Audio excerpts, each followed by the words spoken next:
The field. Every neighborhood has one. Grass, concrete, or dirt. The stage is the same. The rules, unwavering.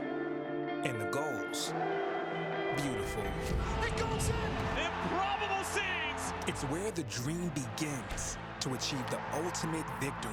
The underdogs have prevailed once again! One cup, open to all. There is a celebration in Orlando. Now, America's oldest soccer tournament is back. Oh, it's incredible! The field doesn't care if you're a pro or trying to be one. It only asks, how bad do you want it? It's unbelievable! The Lamar Hunt U.S. Open Cup. The round of 16 in the Lamar Hunt U.S. Open Cup kicks off with a search for our first quarterfinal host. Welcome to Red Bull Arena in Harrison, New Jersey, where the New York Red Bulls and FC Cincinnati reprise a playoff rematch from a year ago. The winner on to the round of 8. Joined by Devin Kerr, Mike Watts on hand, and a fascinating matchup in store in the 108th edition of the Lamar Hunt U.S. Open Cup. 16 teams remain. We will not have a repeat finalist. Both Orlando City and Sacramento have already been bounced. And now, Devin, we can look in all of its glory at the final 16 in bracket form. It's only the third time in Open Cup modern era since 1996 that we've seen a champion go one and done. And guess what? There's a real good opportunity. 12 of 16 teams have never taken this title down. Friendly reminder that the team on top has an opportunity to host next round. So whether it's Red Bull or FC Cincinnati, all roads were won through that home venue. So we shift to the players to watch this evening, and we're going to go with Tom Barlow and New York Red Bull because, simple, they're looking for goals from the 9 up top. It's been a struggle recently. It has gotten better under Troy Lesane. He admits that they have to start to produce better efforts in order for the 9s to start to tickle the nylon more frequently. Pat Noonan, FC Cincinnati, what more can you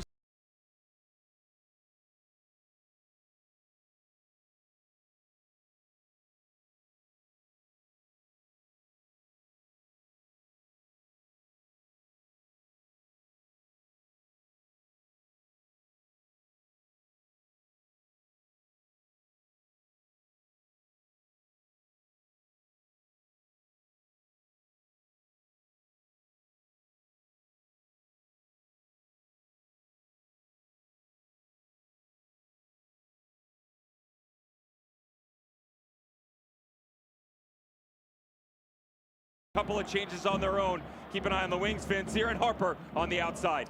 Underway in the round of 16, New York Red Bulls taking on FC Cincinnati. It's the River Kits for the roadside, and New York, as anticipated, is red. Wolbedo. Ian Murphy.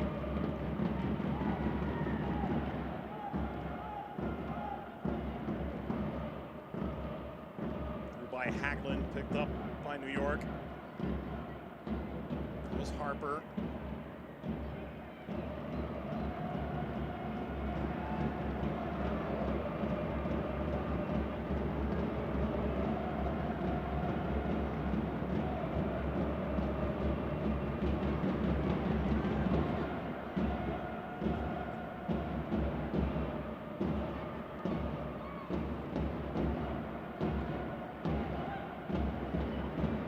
Back by Kubo and picked off by Tolkien. Away from Van Zier. Stumbling Powell.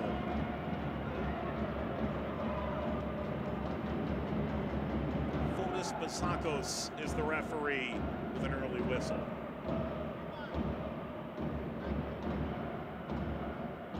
Dev, if you're FC Cincinnati, coming off the Hell is Real derby last time out.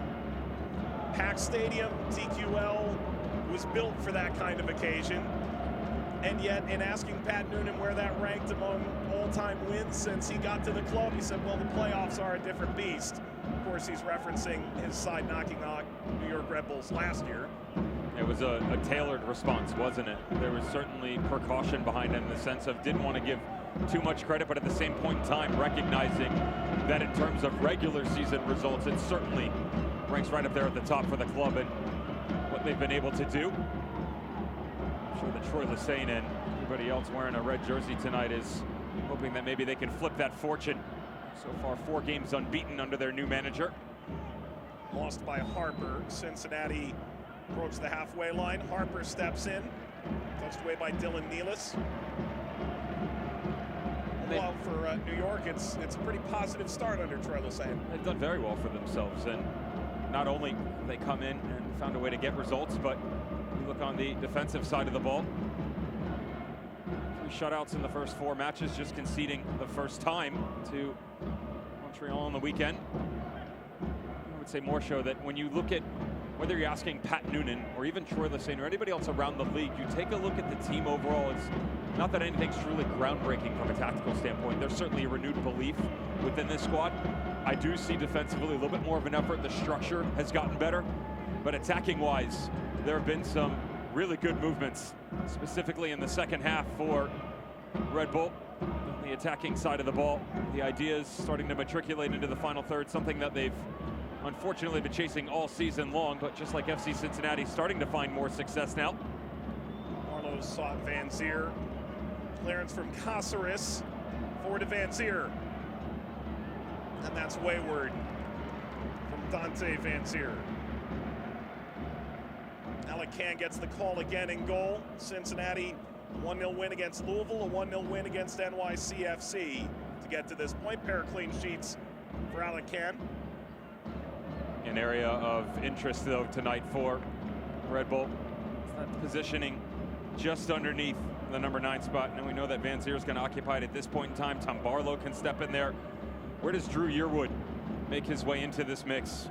They really like his advancement within the squad overall, but also recognize the fact that the goals are only going to come if the service continues forth, and they have not gotten enough of that. Now, yes, the chances have been more fluent over the past couple of matches, but it has to take another step up. Not just MLS, not just Open Cup. They've got to find a way to create a belief within the entire squad, and that starts on Drew Yearwood, but also challenging yourselves. Some of the best that you've seen, Omir Fernandez coming from the outside, some of the cut-ins from Cameron Harper. Of course, Tom Barlow can stretch the game too, making your opponent feel uncomfortable, especially against an FC Cincinnati back line that's not only stingent, but also very aggressive in nature. Love to push the tempo coming off the back and possessionally attack going forward.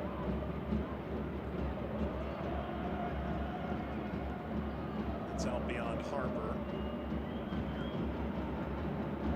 5 minutes of feeling out in Harrison to this point.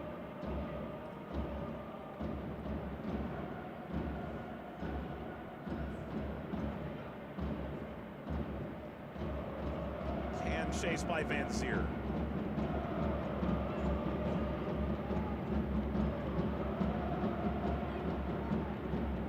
Forward from Stroud.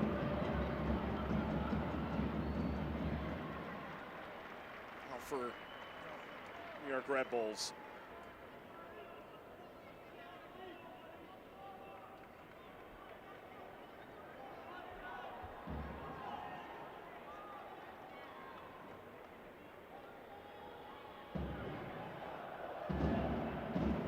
Dylan Nealis.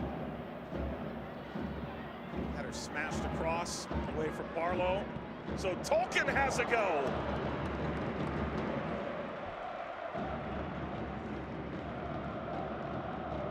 John Tolkien playing at an exceptional level. Leading this team over the last 5 matches and minutes. Everybody's got an Open Cup dream. This just resides in the 3rd row.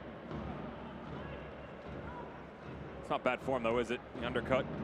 Trying to catch it off the single skip, pick out that far corner. You and I spent a couple minutes looking at the Mark Fishkin minute management. That was pretty cool. Very cool for him to put together.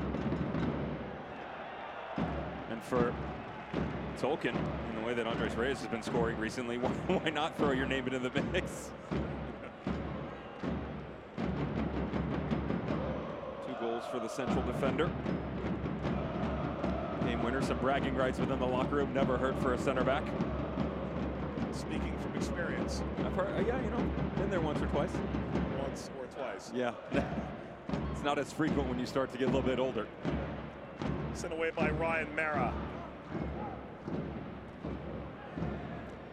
Leaping Hagelin. Belongs to FC Cincinnati. So much of this game can come down to the knockdowns and winning second balls in the more vertical moments. Acosta taken away. Here's Stroud.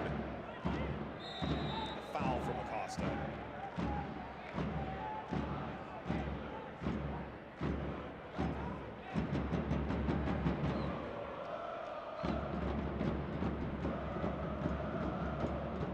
Ryan Mara steps forward to take it. 17th appearance in the Open Cup. That's a New York Red Bulls record. 10 wins, 7 shutouts in that span. Led them to the final in 2017. He is the only player from Cincinnati who, of course, at the time were still in USL, or New York Red Bulls, to still feature for the squad that played in that 2017 semifinal. He's played at Nippert Stadium in front of 33,000 plus.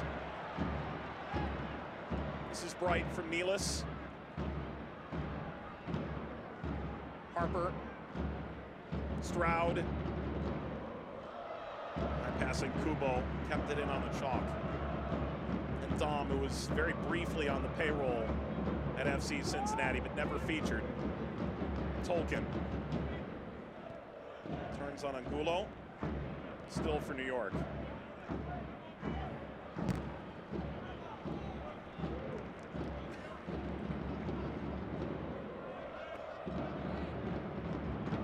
Sorry, John.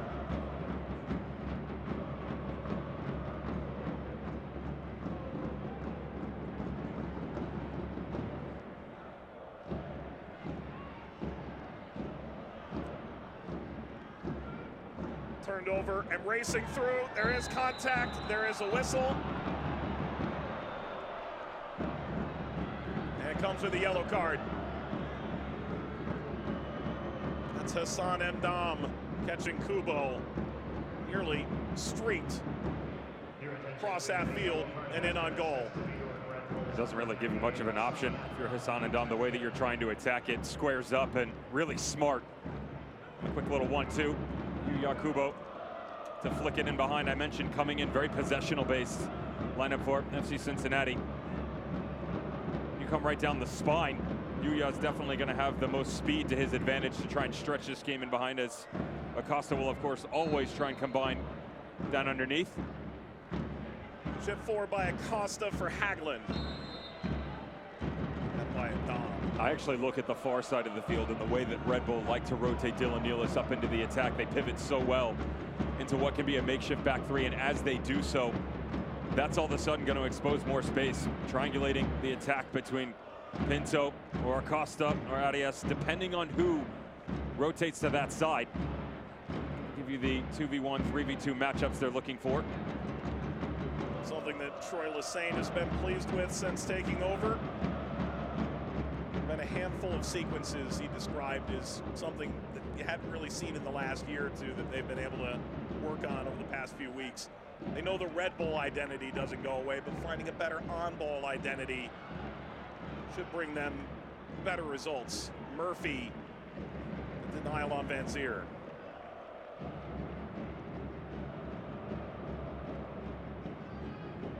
After all, as you can see, haven't conceded all that much. The scoring. Nealis did find his brother Sean in the penalty area earlier. That should look a bit familiar. Angulo stabs it away. Yearwood.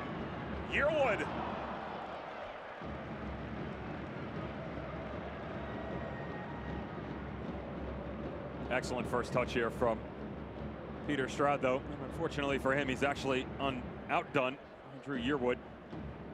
Watch his positive touch in a negative space coming back across. Stroud on the secondary ball, forward thinking. It's a simple little 5-yard ball, but that touch back across, all of a sudden, you have to pivot your hips if you're Marco Angulo, because quickly you have to turn to the side. Yearwood recognizes where the space is. Balance is the hardest thing on the back end of that to get it right. Those are the little sequences that Troy Lesesne feels have certainly started to creep out a bit more frequently than what they saw in the previous regime. Powell.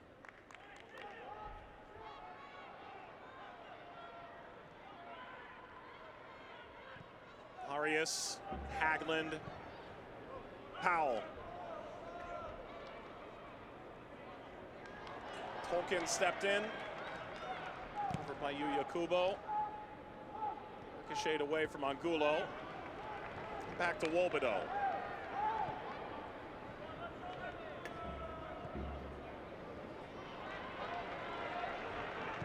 Harper. A foot race, Mosquera. And Zirit is back.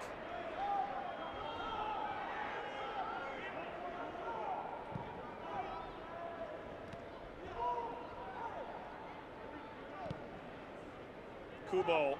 This is enticing for FC Cincinnati. Costa zigzagging. Angulo.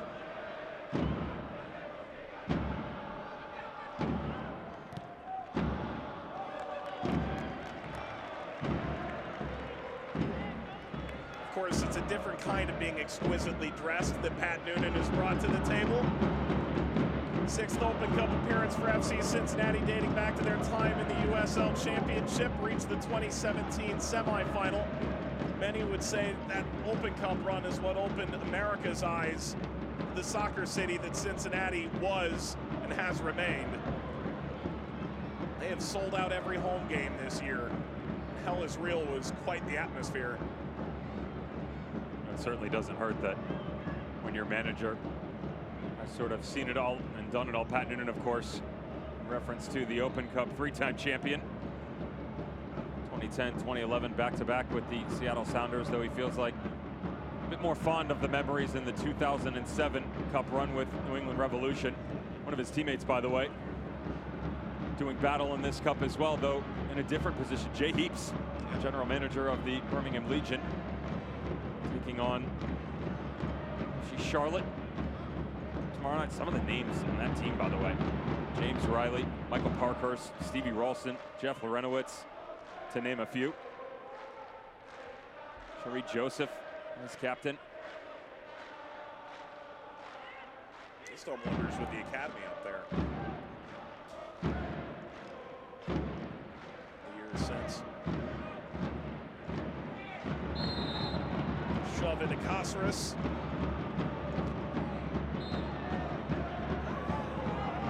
Caceres and Acosta.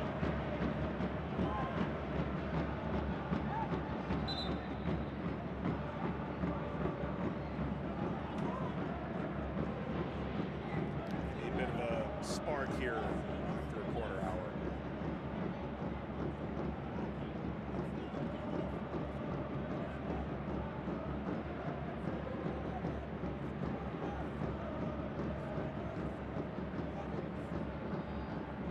Dev, you agree with the referee trying to settle this after that head-to-head confrontation? Squash it now. 16 minutes into the match, we've already seen the yellow card on for Hassan and Dom. Just calm things down a little bit. I'll actually say that, to me, the energy level a bit lower than I thought it would be between these two.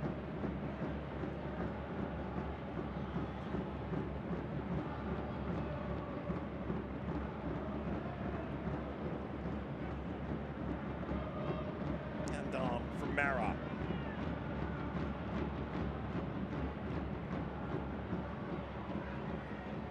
Flighting a direct ball through. Second ball picked up by New York, only to see Angulo siphon it off. Throw one by Nealis. Harper will take.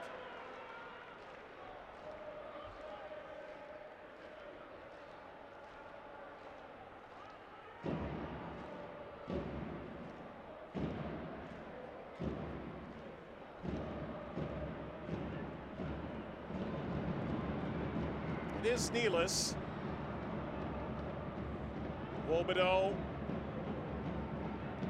Caceres. That's ambitious.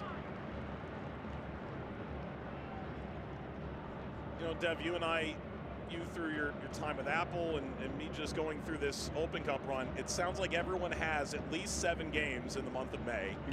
if That's not, on the light end. I mean, I'm looking at, for instance, Cincinnati's schedule, and that sort of continues until they get a couple of weeks, right? Chicago and then Vancouver, Toronto, and then they jump back in July to the midweek games. Opie Fest is in the middle of the month. I mean, a lot of excitement to be sure. Nevertheless, it seems like the rotations that we've talked about in this game, you have to plan that 5 days could cost you 2 games. A lot of contact. Referee waves it off. There is no VAR in the Open Cup. So what you see is what you get. We stick with Cincinnati right now, and it's 3 in a week, 6 in 18 days. It's a mathematical nightmare. Ball through for Pinto. It's behind Kubo. For Troy Lesesne, at least for FC Cincinnati, they've been able to establish that depth. Troy Lesesne doesn't have that luxury. Pretty much everybody out right now. Harper crossing, that's a corner. And yet still really impressive that they've been able to get results, right? You're missing Kyle Duncan, an outside back, Lewis Morgan in the midfield, Steven Serwada, Daniel Edelman, not through injury. A better option, now captaining the U20s. Nothing victory today against Fiji. And yet, 3 wins and a draw through 4. It's not a bad start to your MLS head coaching career. For them, you get the feeling if they could just get to the international break 4 or 6 weeks from when he takes over, you could get 3, 4 regular starters back.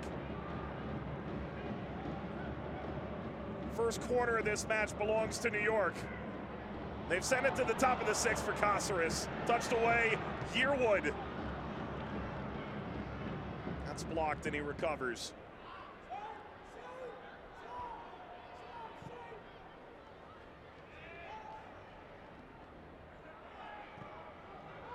Arlo was pursuing.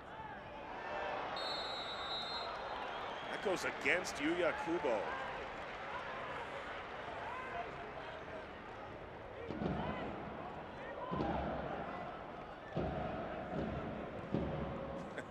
Kubo is still swinging his head back and forth.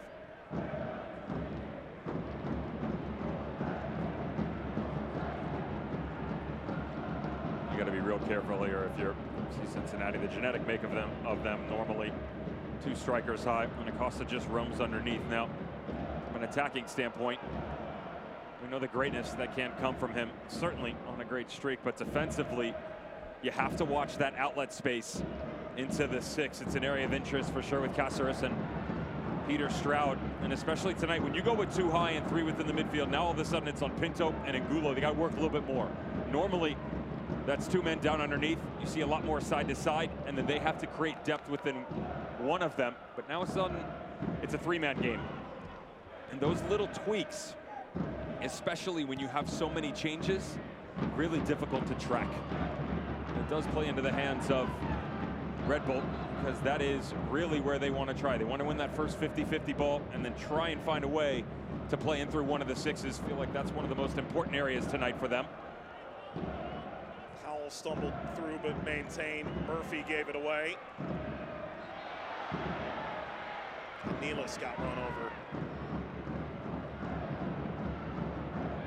To what extent have they been able to achieve that, though? Again, like, purposeful possession is the catchphrase that everybody utilizes, right?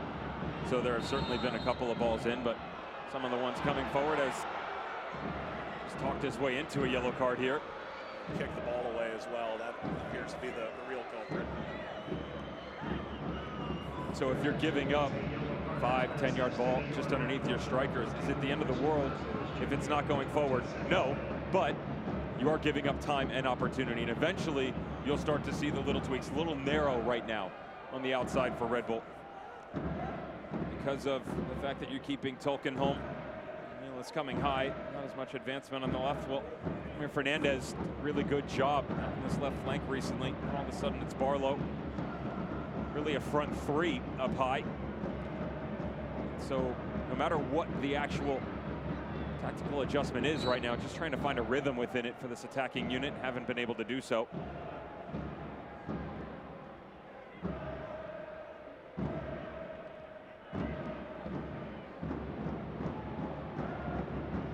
Acosta. Using off that back line. Wobedo. Powell. Tolkien intervenes. It may have been the same suit Troy Lesesne wore when New Mexico United went to the Open Cup quarterfinal, first year of existence, 2019, against Minnesota United. Thought he was in gray. You would know. Felt like more of a gray with a black tie. Sure. Not to be confused with the formal event that you didn't receive an invite for. Neither did I. Nope. It's funny how that invitation's always lost in the mail.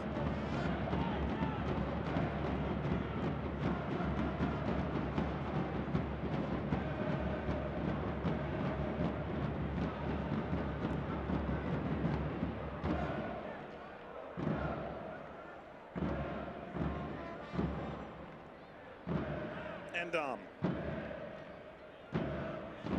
just one start in the league, 4 appearances. Opportunity for him with Matt Miazga rotated and available off the bench tonight. Rolled out by Wobedo. And from Arias. Can for Haglund, and the pressure rolling upfield for New York. Turned over. Barlow back to Caceres, who spins, delivers a shot, ricochets free. Now to Malik Pinto. Kubo. Sprayed by Wobedo. Yuya Kubo.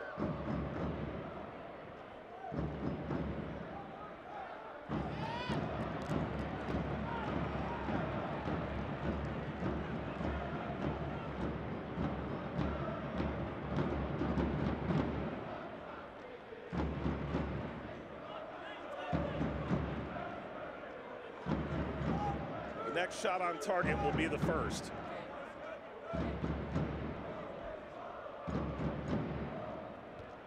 Tolkien. He'll retain. Barlow forward. Yearwood. He's floating for Harper.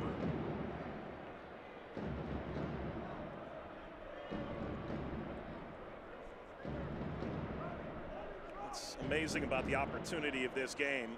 Cincinnati perfect at home this season, 7 wins in 7. Red Bull winless on the road this season after a stunning road record last year.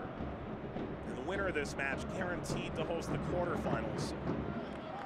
All of a sudden, that 3-game gauntlet to Champions League and a trophy lift doesn't seem quite so arduous. Tell that to the boys who are on the 3-day turnaround. True enough. 5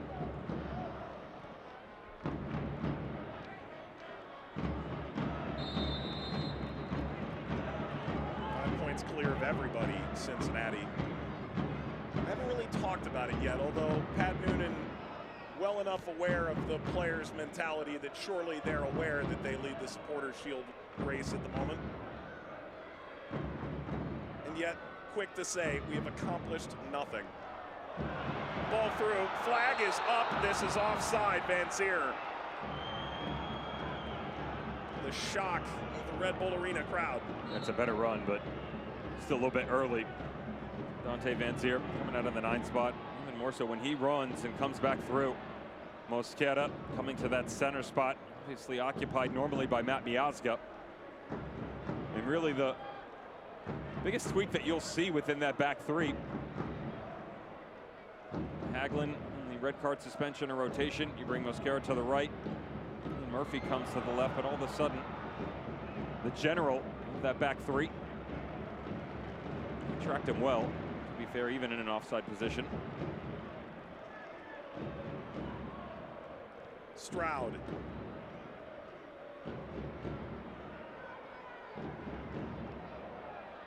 Nealis spinning. Yearwood.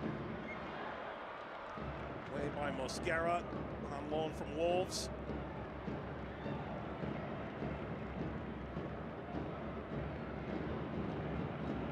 This is not the only game ongoing. Inter Miami and Nashville on the Golazo Network tonight at the midway point of the half. Dynamo and Minnesota kick off in half an hour's time. And El Tráfico, LAFC, and LA Galaxy. In the case of LAFC, the 11 that wear LAFC shirts. Barlow. Big step. And with Cincinnati to carry forward, Angulo knocked off the ball. Nealis shown yellow, third yellow of the match, all to New York players. Zindam, Nealis, and Cáceres. That's Sean Nealis. A little bit of a favor repaid for the no call on the other side as well.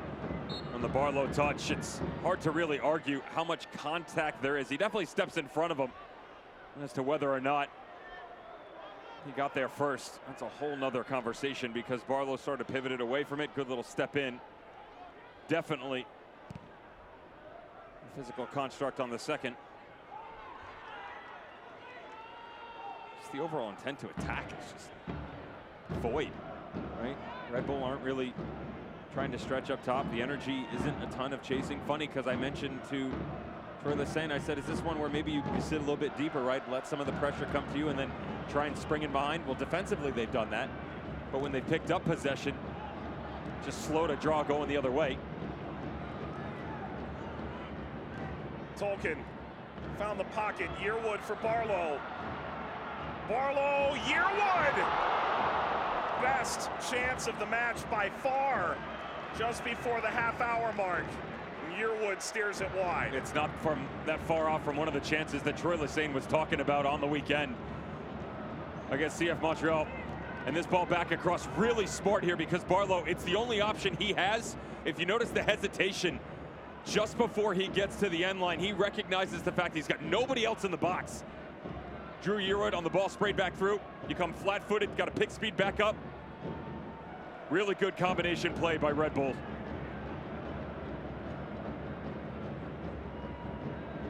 And there's a lot of weight on Yearwood's shoulders at this present moment. Lest we forget that outside of the names mentioned, Manuel on the bench, Luquinhas, I mean, these guys are coming back, which is good, but how much fitness are you going to be able to get out of them? Of course, Corey Burke starting to pick up a couple of goals, using that term very loosely. 2 on the season for their striker up top. I'll get it. Ball through, Van Zier. Angles, Harper. Cut back, Harper. Handled by Can. And all of a sudden, New York has found their attacking rhythm and pulse. They're quite fortunate on the ball that comes back across here. And just Cáceres is smart. He recognizes the quick space in on that little shift back over. Mosquera got to be careful. He cheated a little bit to try and cover Nick Hagelin because he had come high. But they're very lucky that Van Zier is slow in his decision-making. If he hits this first time, that ball's through. Cameron Harper's got a real good opportunity. Instead, the second touch is actually the defining one. Closes the space down. Can't able to make the good save. Angulo.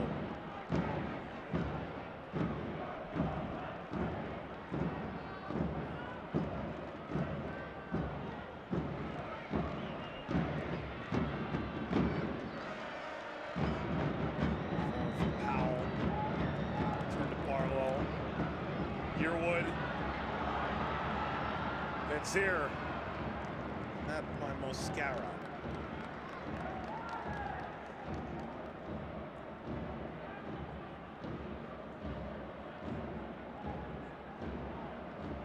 All of a sudden, the gentleman in the red jersey is taking personal offense of the real estate that was available unoccupied. Right around the conversation in the 27th, 28th minute. Speed's there, no question about it. You do have to step. It's one thing that FC Cincinnati is not going to give you. They're not going to give you the luxury to just possessionally weave your way through. You have to push them, because as aggressive as they are coming off the line to try and feed some of these balls moving forward, they're tenfold on the defensive front. best in the business in MLS this year. Stroud started this, the return from Van Zier. Stroud crossing toward Tolkien. And that is some nifty dribbling out of harm's way by Mosquera.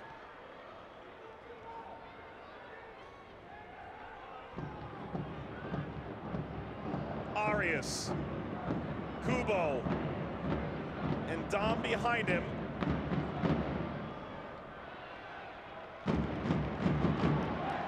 And a corner for Cincinnati, finally a respite.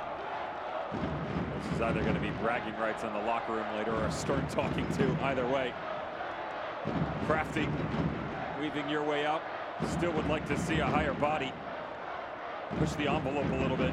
Not saying that you have to spray the ball in behind, but you have to find a way to drag some of this central defense with you.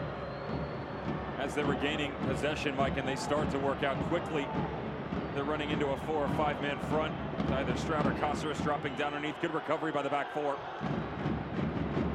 corner. It's away from Pinto. That was a heavily inverted Elvis Powell who did the dribbling.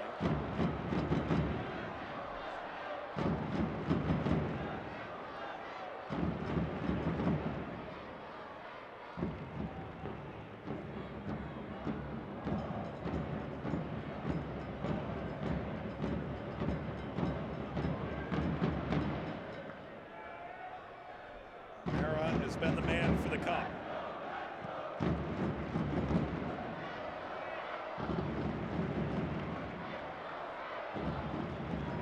Toward Yearwood. It's Mosquera. Back to Haglund.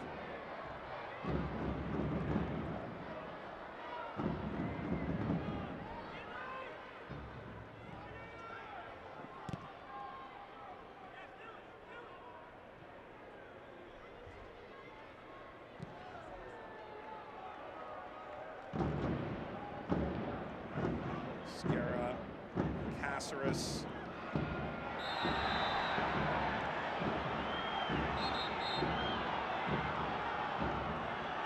Yearwood brought that down effectively enough to win the free kick.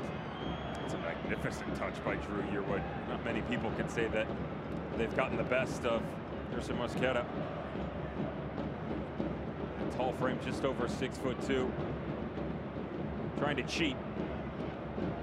And I can't blame him. Got a portion of 8 inches on Drew Yearwood.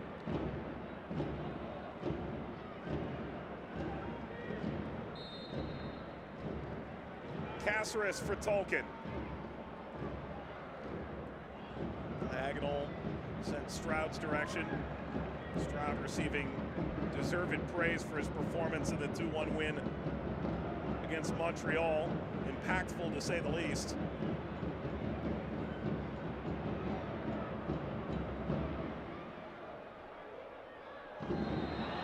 That's a foul. Yearwood shake his head in disapproval.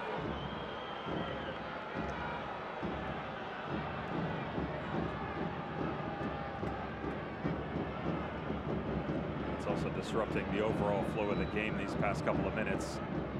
I mentioned neither one of these teams really able to find any sort of attacking rhythm. Let's say that the melody has been fully removed from the match now.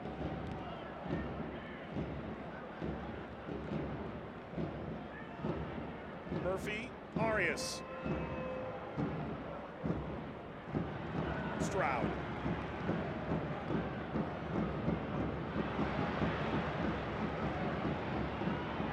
Numbers are good here in red for New York. Harper and by Murphy.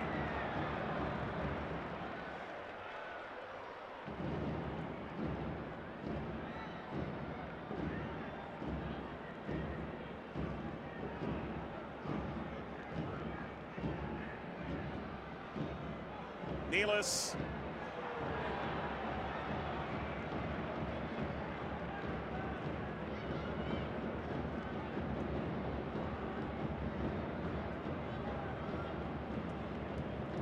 Hey, fans, dive deeper into the thrills and drama of the Lamar Hunt U.S. Open Cup. Join the conversation on Twitter and Instagram at Open Cup, on Facebook at Official Open Cup.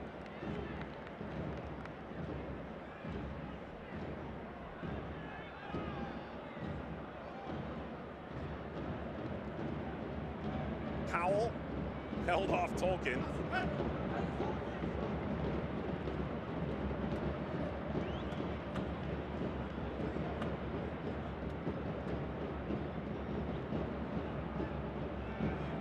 Ongoing adjustments here.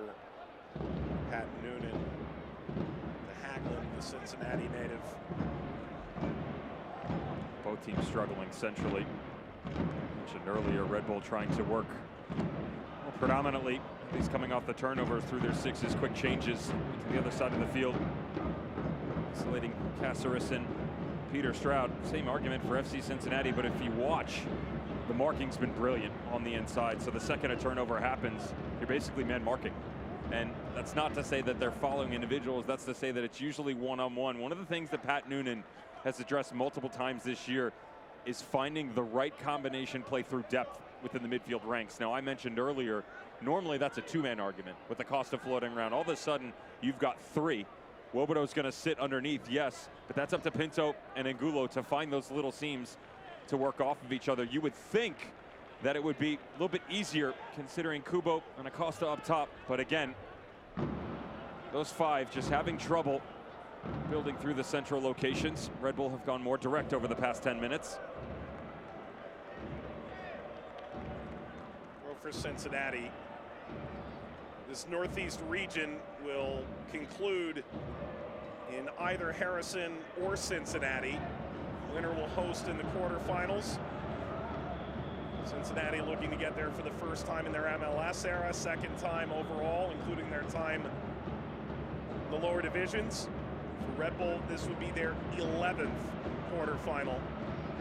All that Pat Noonan has done to turn things around in Cincinnati to be as close to a trophy as they are.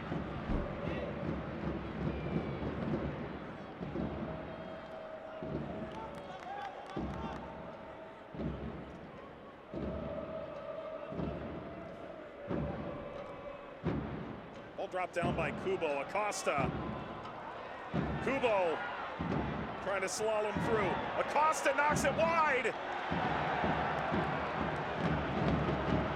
Up and over from Arias. Nealis arriving. I heard the footsteps here. Dylan Nealis has got to be careful. Good pressure on the backside of it. And once again, the little bounce. How's the little header, by the way, from Hassan Adam? Maybe unnecessary, but it does just cause a slight hesitation as the ball works itself back to the outside, the delayed run. Goes back to the recognition by Dylan Nealis. It's still a rough angle for Arias. A near post. Mera shifting over.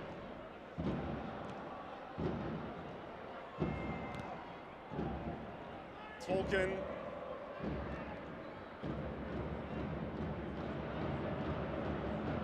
Came down awkwardly. Caceres holding off on Angulo. Through Stroud.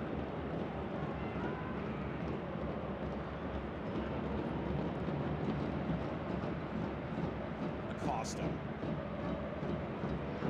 Overlap arrives. Arias stridently forward for Cincinnati. Acosta. Return, takes it back off the ricochet. Rolled through. Kubo. Kubo scores! FC Cincinnati on the road have the opener.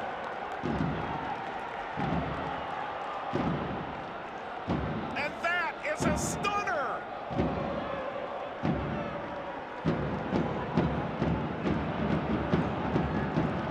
Ask for the game to open up a little bit more, whether it's up top of the night or out on the wings. You have to speed up the rapidity of play and create separation within the ranks against Red Bull's defensive front.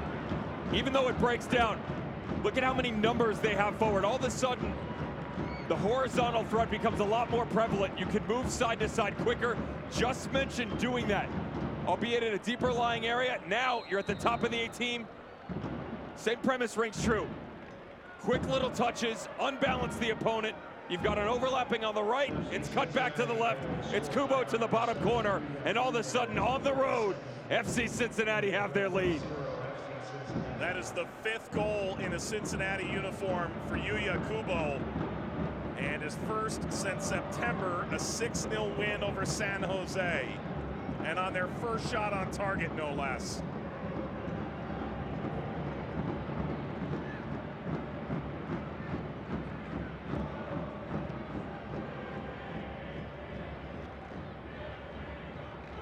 Yearwood.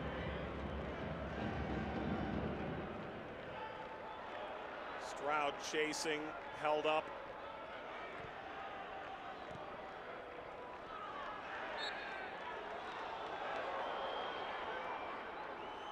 Frustration from Yearwood. Draws the whistle again.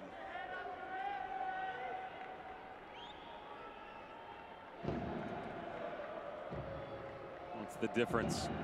A major glaring difference for this FC Cincinnati squad this year. You hear the same story spewed every single week, but for good reason, just finding a way to grind through difficult moments. You don't have your preferred strikers up top. Tweak tactically down underneath. Normally looks like really more of a front three, to be fair to Acosta and the freedom that he's given to Rome. Attacking front changes. Open field starts to become more difficult defensively. And you start tracking the game and feel a little bit out of sorts. And yet, the greatness that lies within still shines bright. A brilliant move from the left side. Really uses the full girth of the field. Ball into the bottom corner. No one's the wiser. 1-0, where you heard that story before this season. Scara chases back. That never reached Cam. Drove it away. To your point, no Brenner still out with an ankle injury. Of course, the upcoming transfer over the summer. And for fans just tuning in, Brandon Vasquez, a knock in training this week, held out as a precaution, not in the 18 tonight.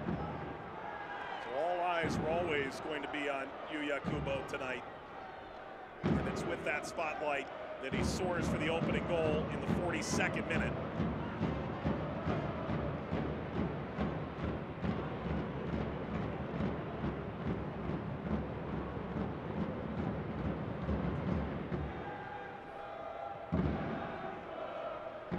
And down.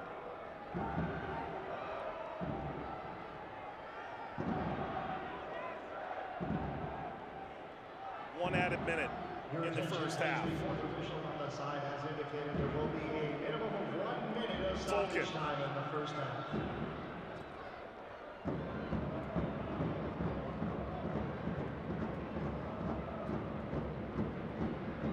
Red Bull Arena has never seen New York Red Bulls lose in the Open Cup. They're on the cusp of trailing at halftime. This is the 13th game played in the venue since 2010. Caceres left off by Yearwood. Sent wide Harper. Crossing too high and wide of Yearwood. Tolkien looks to collect. Kept in by Acosta. It's with New York. It's a matter of seconds now.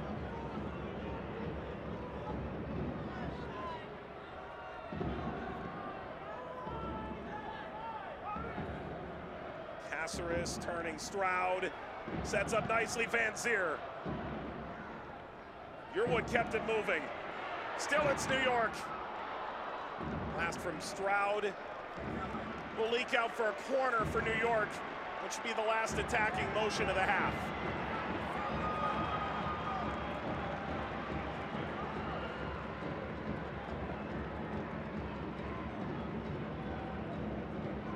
Assists in league play for Tolkien.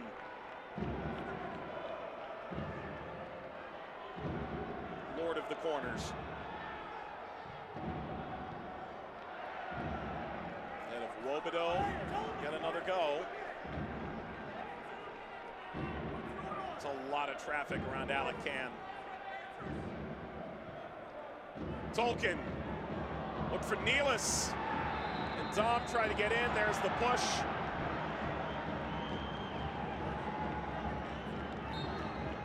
And there's halftime. Yuya Kubo, just 4 minutes before the break, puts FC Cincinnati ahead on the road.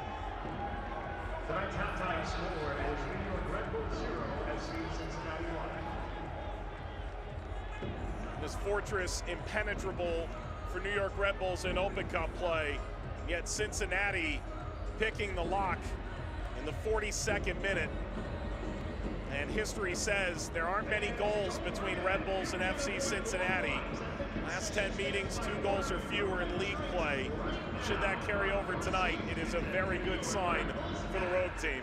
Be sure to turn on push notifications to know when Yuya Kubo getting on the board in the 42nd from Angulo. Well, only either team hit the target once each. That's 2 total. The math stands out correctly. And yet, they are so good when they want to be. Of course, capped off by Acosta getting the attack going. The beautiful ball to the outside. Angulo quickly ushers it forward. And then off that little half touch, notice the shoulder, just drop it right here. You're trying to pull it into the bottom corner. Give yourself the lead. Great at home, beautiful on the road, and can it last for 45 more minutes?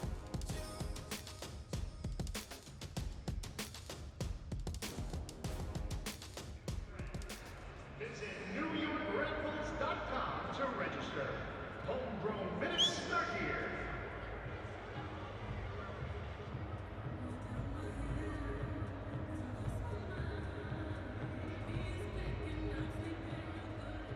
With the New York Red Bulls Flex Plan, you have the freedom to build your perfect ticket plan. Choose from one of our 3 selected packs, or customize your own. Plans start at just $32 per game, and when you purchase 6 games, you'll receive a 7th free. Visit NewYorkRedBulls.com to build your Flex Plan today.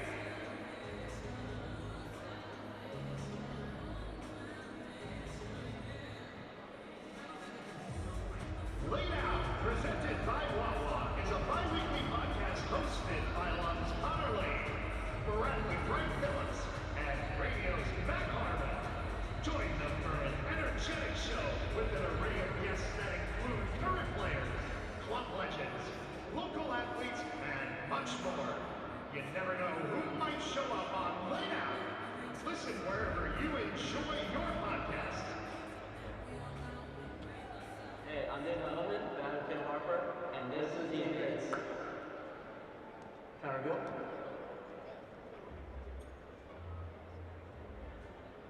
Wow. Yeah. Yeah, Mama's gold now. I know, I was easy. Easy money. I don't think I get this, actually. I don't think I get it. I don't think you're either. Alright. Is it? Oh. I want to pass it sometime, but I'm more so now. I felt like you were bitching. No, Alex. Unlucky, buddy. 1-0. Unlucky. Yeah, okay. Stop on this. Are you serious? Yeah, I'm serious. I'm just gonna have to take us here. Go. Oh, you're joking. I don't think you know who this is. I'm taking a guess. I just don't think you know who this is. I'm taking a guess.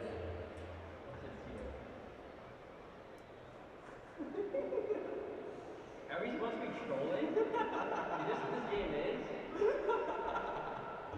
No, you're supposed to guess who I mean, you never spoke about Messi ever. Yeah, that's your guy. You're so good about that. Be careful here. I'm not writing down what you think. Be careful. Snapchat. That's a Snapchat. Riz. Snapchat Riz. Riz. Hey, Is that Instagram? Really? Yeah. Aww. He has over 100 notifications on Snapchat, so yeah. It's not true. I don't know, I think I have 2. No, write 2 down, fine, yeah. Yay! Woo!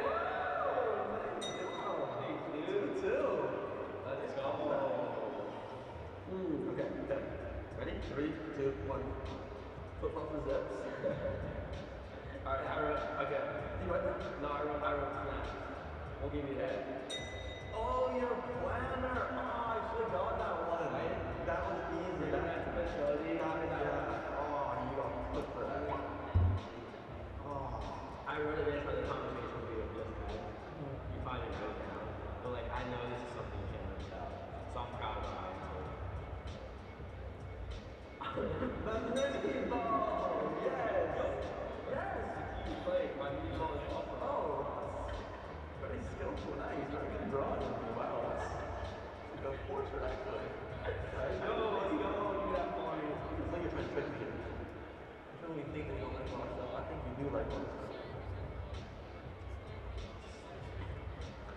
You just listed like everything. Like, why? Okay, I want to make it clear. I like walking. I'm not obsessed with it. The reason is he always comes on trips and he brings. We'll be away for one night and he'll bring 10 packs of lunches. It's true. You do bring 10 days of snacks for a one-day trip. Your turn now? Yeah, I know what type of not question. Ham. Cheese. Meatballs. I love it. I know. But like, if you had it like on a roll, I feel like I've seen, I don't know, there, you know? Did you put mayo on your board? Yeah. No, mayo's a big no-no. No. Like that? No. No. How do you eat sandwich? Well, I put butter and butter. What's that? Yeah, butter and sandwich. Remember last year? Danny was late in training last year. No, I'm not late in training. I'm not going. He was late by 12 seconds. You were. It was 9.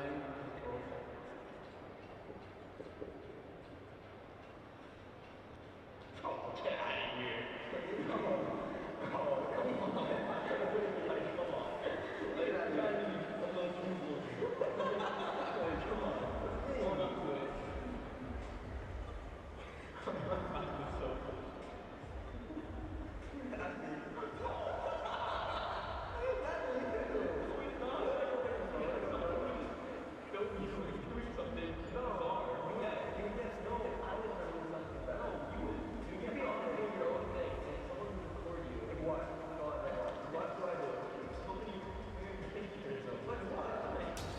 Welcome back to Red Bull Arena, a tradition like any other at halftime. The sprinklers. All right, here's a look at the full bracket. We start in the Northeast region. Pittsburgh and Columbus will travel to the winner of this matchup. FC Cincinnati leading 1-0 at the break. Any other matchups catch your eyes? Inter Miami and Nashville have decided that they're going to take the first half off as well. Little snooze fest going on between those two. Birmingham Legion and Charlotte. You know, I look at the fact that in the past two iterations of this tournament, 2019, 2022, we've had at least 2 lower division teams make it to the final 8 teams. So there's an opportunity for a USL squad. And how about anything else? I actually kind of like the team coming out of the Houston-Minnesota game, believe it or not. Just something about it. It feels right. Okay. It's pretty much the most I have for it. No, look, tactically, both teams have kind of experimented with different looks. Hector Herrera can still do great things within the midfield. Adrian Heath, yeah, he's seen a little bit of success in this tournament, too, making it to the 2019 final.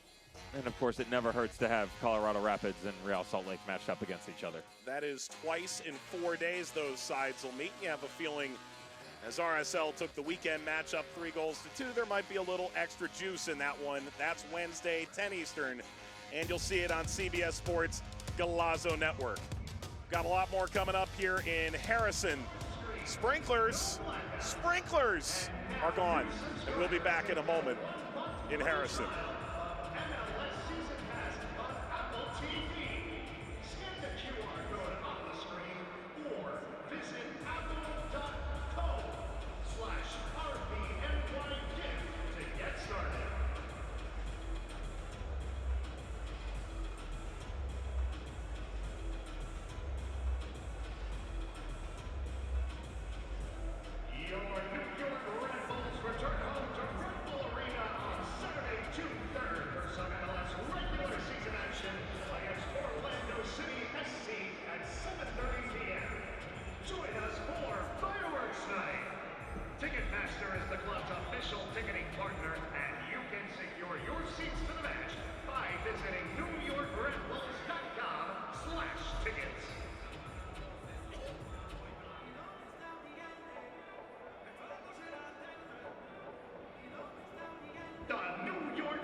future stars take on New England Revolution 2 at MSU Soccer Park on Sunday, June 4th at 7 p.m.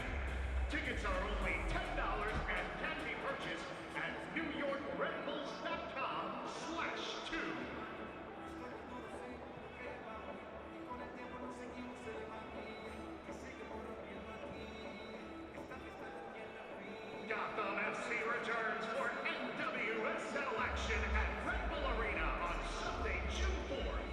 Come cheer on the club as they face Alex Morgan and the San Diego Wave at 5:30 p.m. Visit GothamFC.com/tickets to purchase yours today.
Halftime in the Lamar Hunt U.S. Open Cup, Cincinnati 1, New York Red Bulls 0. Winner hosts a quarterfinal with Devin Kerr, Mike Watts on hand. And let's show you all the highlights from the first half. First 9 shots of the game, none on target, all from Red Bull. Well, it's a little bit surprising when you have an XG of .71 combined. Obviously, there's a bit of sarcasm in there, but there would start to be opportunities right around the 30-minute mark for New York Red Bull. This came down to speed of play. They had to find a way to start to transition faster. That's their staple, right? Yeah, well, they almost became too comfortable under Troy Lesesne in their new skin. And as they opened themselves up, so did the opportunities start to come. Responses from FC Cincinnati were not aplenty, though, more importantly, you were starting to get the attacking options on the same page. The biggest argument that you had over the opening 45 minutes was that Acosta, Kubo, Angulo, Pinto couldn't really get in combination play together. Well, you get them all on the same page in one sequence. Ball from the outside stretches the back line. The speed starts to open things up. How's the back heel from Angulo? And then the favorite phrase of FC Cincinnati, letting Kubo cook in the 42nd minute to the tune of 1-0 after the opening 45 minutes.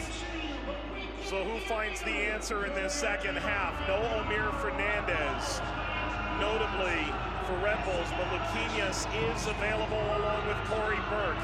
There is no Brandon Vasquez tonight for FC Cincinnati.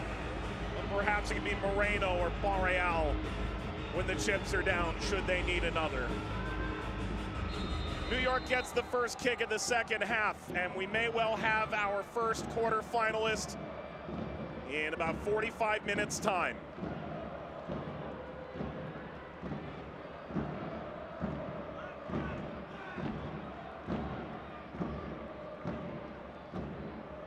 and Tolkien. Pursued by Angulo. Caceres. Held up by Kubo. Slipped ahead for Stroud.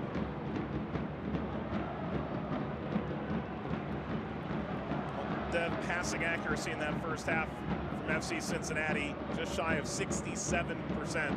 Header down, smashed toward frame by Stroud.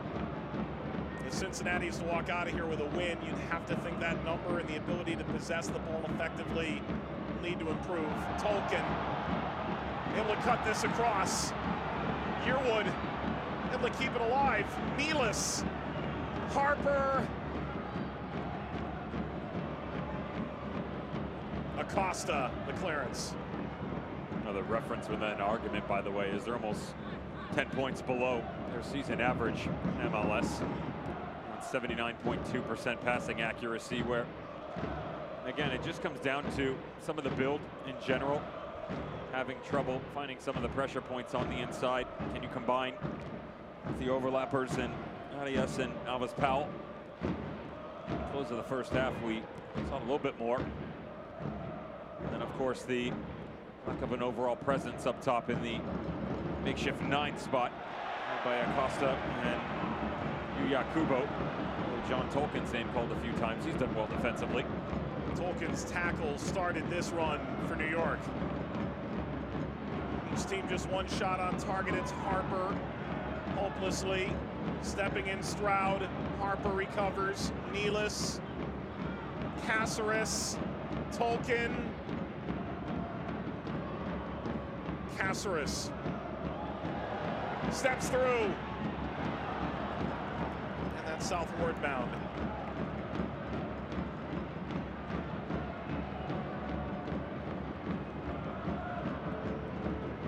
Caceres having a little fun here with Marco Angulo. Throws the cone down on the field. Angulo never moves. Just right around the central midfielder. Form on the end, leaning back the entire time, but very good effort. At least stay on the ball, maintain possession. Something over the past 4 matches for Troy Lesesne. This team has done really well. Early on in the season, Red Bull way you talked about in the first half, Mike. Apply the pressure, win the turnovers, but they struggled. Once they did take over the lion's share of the argument and they get high, a lot of turnovers. Not the case over this unbeaten run. 3 wins and a draw in the last 4. Maybe to a fault at times, slowing it down too much.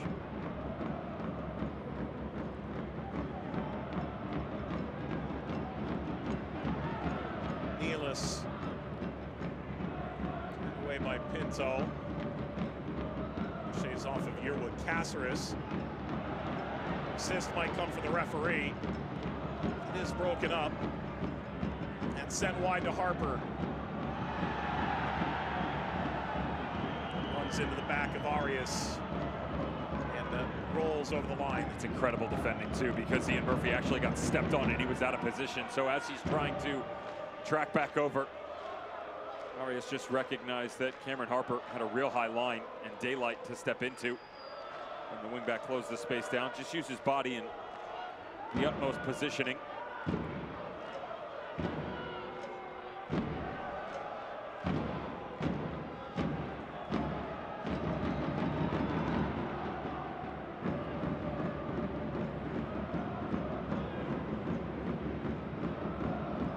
Tolkien. Advantage played. Fanzier battling with Mosquera, took it for Red Bull into the penalty area. And Angulo catch up, and Dom started to tackle Nealis. Corrals.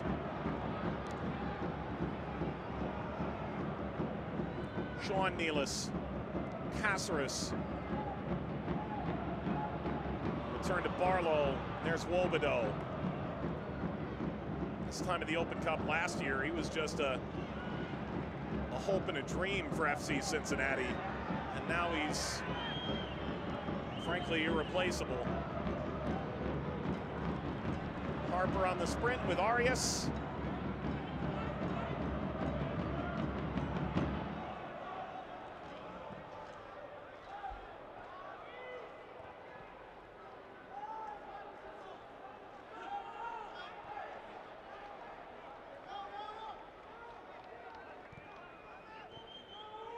Yearwood. Dylan Nealis.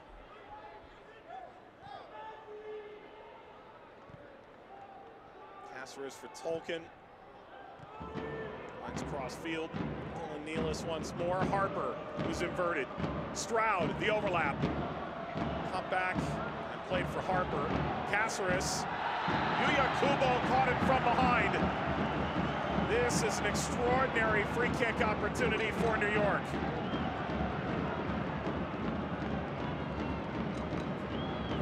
Referee letting this play open up just a little bit. A couple of opportunities just prior that the ref says, no, thank you very much. The one on Tolkien, and then the secondary one. Angulo, though, I'd make the argument there. Real time, thought he clipped him. Instead, it's actually a very impressive tackle. And then the infraction itself, got to give credit here to Caceres. He actually steps in front of Kubo, so maintaining possession. And that's the argument. That's a rough angle. And for Yuya Kubo, you have to feel for him. I don't think he had a fair play on the ball. All of a sudden, the marksman, left footer, Tolkien, 25, 27 yards out. Caceres kind of feels like he fancies himself from this distance too. One way or the other, it's got to be direct.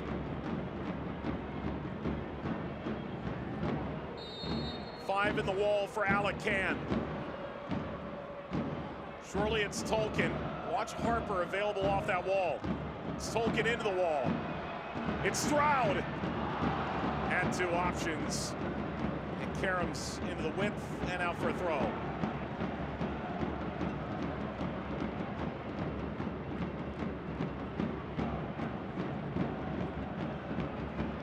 Can Barlow be the one? One goal in league play.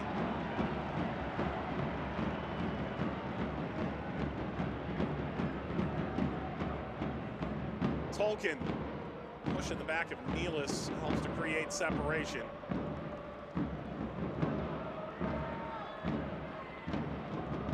Dom, and that askew.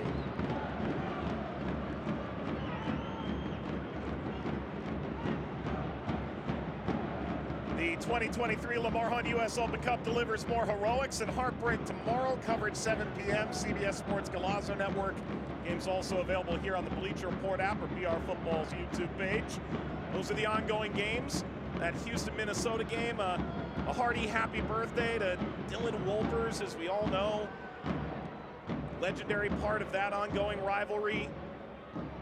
Whether or not happy birthday Maya is on relative terms for this, time will tell. It's always takes a number of years getting paired together to start to see these kinds of things really blossom.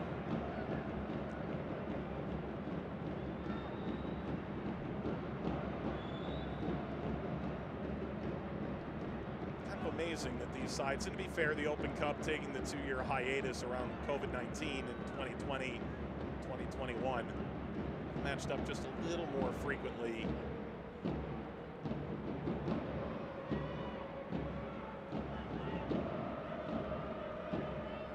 Of course, the playoffs last season, the 2017 semifinal in this competition.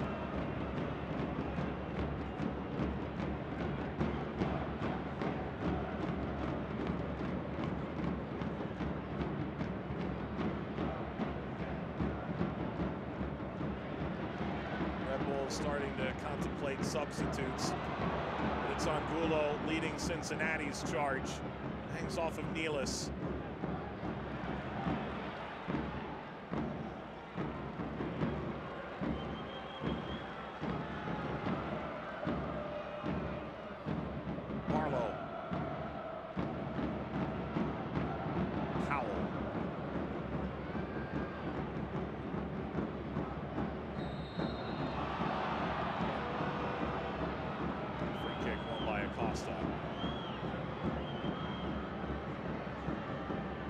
Costa's been spectacular this year.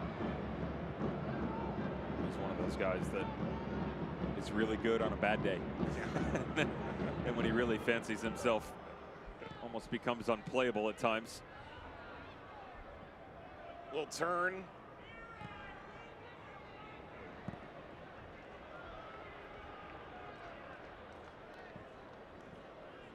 Seven goal contributions in 12 games. desperately wanted to be a part of the Open Cup a couple rounds ago. He'd been dealing with an injury. Able to sneak him in against Louisville at the tail end of a game that went to the wire, but finally for Cincinnati, they finished their first game of the Open Cup without extra time. Hacklin did well to bring it down, but Yearwood splays out for Tolkien.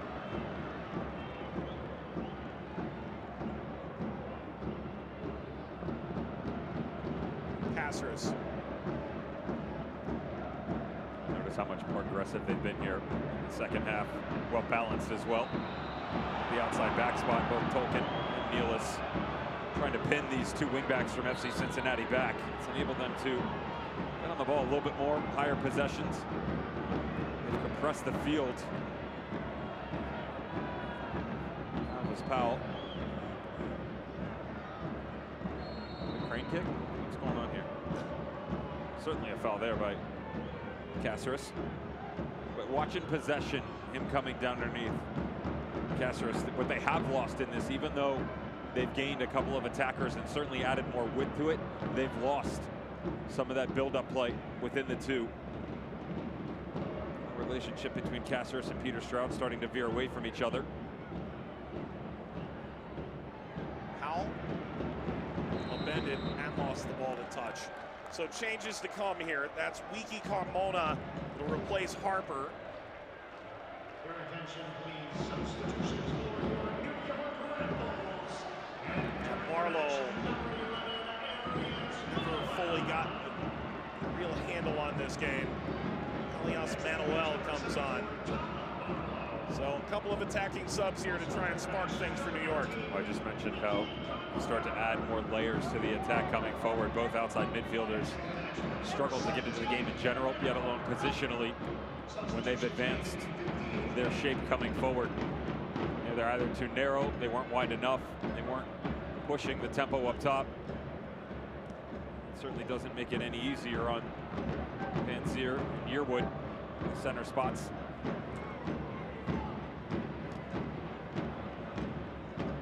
How's that ball? Look on. Look on by Van Zier. Carmona. Van Zier's available. Not a lot of options. So as he enters in, Arias cleans the ball away. Hectic moments. A throw for Red Bulls with an injury ahead of the play. Pauses and Dom a brief pause. Nealis is back up. Of course, he's the preferred option for the throws.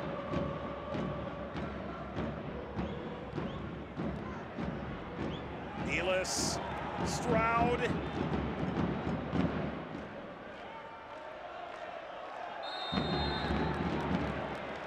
Foul from Murphy. And a free kick for New York. It'll come in the 60th minute.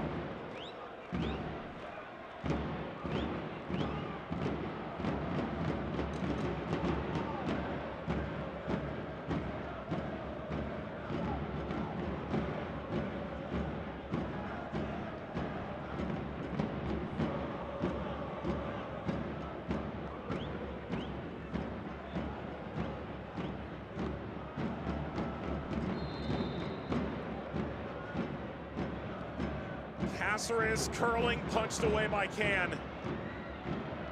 Pushed upfield by Angulo. Tolkien will recycle. Caceres. Giving back to Stroud.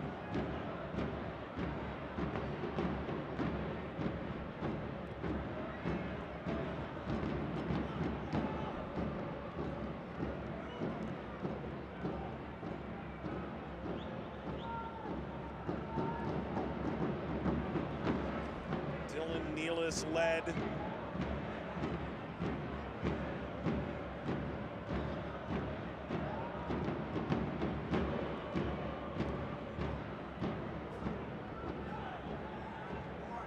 Costa getting he and Dom got entangled. Just little moves that are very subtle and difficult to pick up, but as that ball came to the near touchline, Peter Stroud took the easy path and tried to widen the field himself, or in fact, if he actually cut in, drags a runner with him, opens up space for Van Zier down in the the diagonal into the corner. These are the little things that a young pro starts to pick up after more repetitions. Floated in behind, off his line. And that got a little nervy with Manuel. Well, Acosta wasn't happy with the contact on the inside, and then they were all watching Drew Yearwood tracking himself back into an onside position, left the runner in behind. Manuel just drifted through. Still making the argument on the initial contact. I don't blame him. Saw there was a foul too.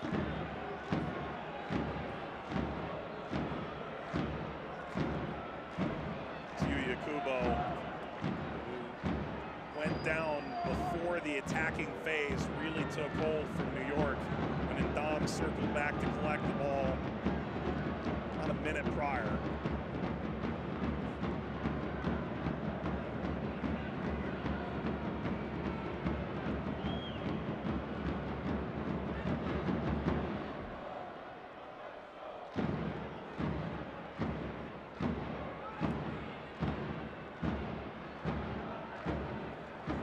Kubo back up. Let's take a look back at the goal here in the 42nd. Really everything that you could ask for if you're Pat Noonan. Good movement out onto the flanks, and then as you add numbers going forward, just the clever ability by Angulo to just usher this along. Whether you allow the play to continue over the right shoulder or have the vision, and even better, the perspective to recognize what Kubo can pull off. Little half turn, really only option he has is to cut it all the way back across his body. But it will be the end of his night. Goal in the 42nd minute, courtesy of Marco Angulo. Sees the addition of Dominic Baggi, who has really become the preferred running mate of Brennan Vasquez over the last couple of matches. Has changed the look up top now for Acosta, who can try and work more off of a point man. Plenty of speed to burn. Goal shortly before halftime. It's great stuff, Yuya. He is 5th for the club. And sort of fits the MO that both these teams have felt to this point. A bevy of scorers at just the right times of late. Up toward Baggi. Sent up for Acosta. Dom endeavors. Indeed, we do have a goal between Inter Miami and Nashville. It comes from Negri, the 57th. Across here for Acosta. Hit it on the first time off the post. Acosta following. And now the whistle goes. The flag has gone up. The flight on that ball was mystifying. Thought it was in, so did I. Just as quickly as they move from right to left, eerily similar to what you saw, just opposite direction on the goal in the first half. More wide open. Dear Lord, he makes a move on this thing. Again, the license to roam anywhere that he wants. Luciano Acosta.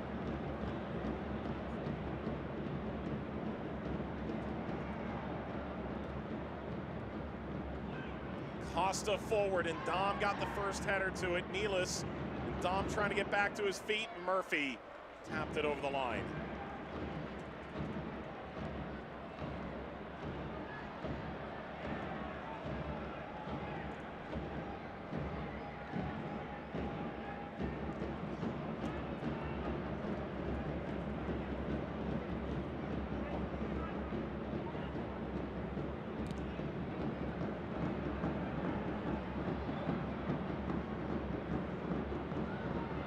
Tolkien.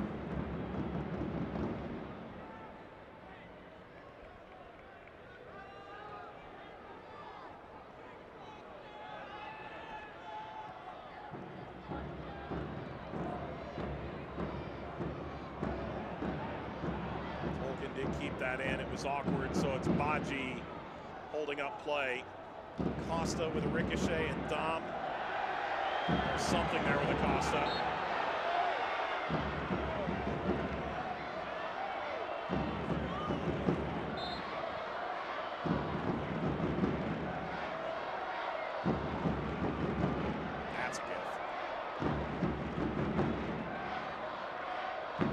welcome FC Cincinnati, a social media team.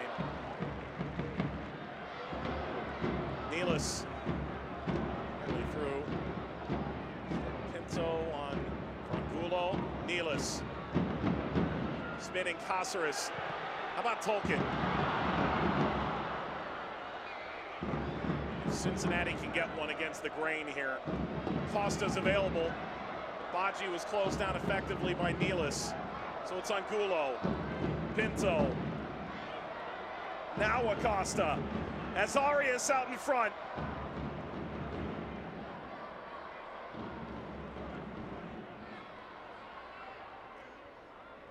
Step by Van Zier. Stymies the Cincinnati attack.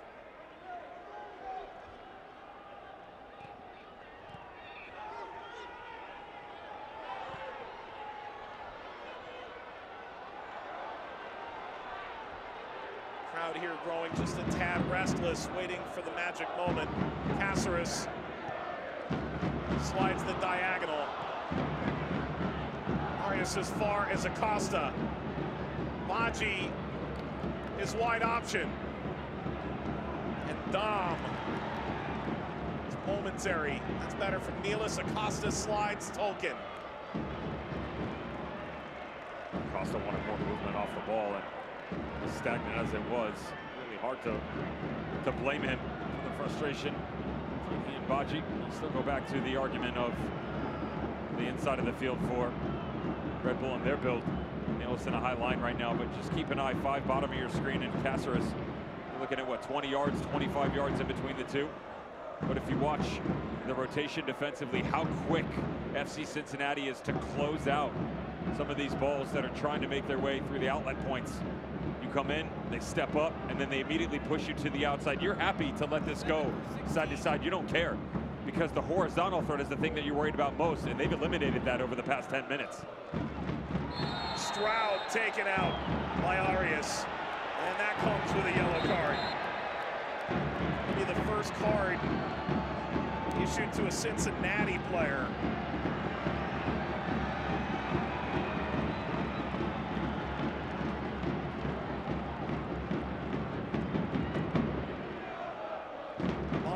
Comes in off the bench for Cincinnati. Has had a tremendous campaign. Arias, of course, leaving now on that yellow card.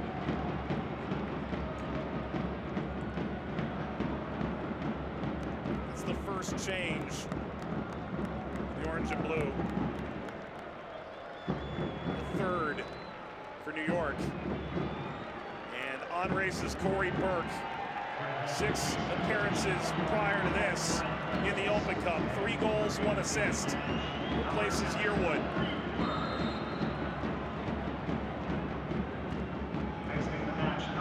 Cáceres. Wolbedo catch up to it. Tolkien.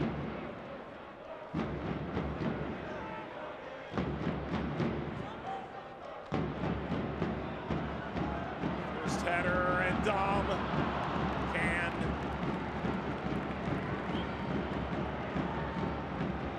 see as to whether or not they're going to jump into a 2-striker system here and bump Van Zier next to Coy Burker, if they're going to let him operate down underneath and just stagger the two of them right now. You'd have to imagine that some of the pressure, or lack thereof, is probably the better verbiage to be used in this instance.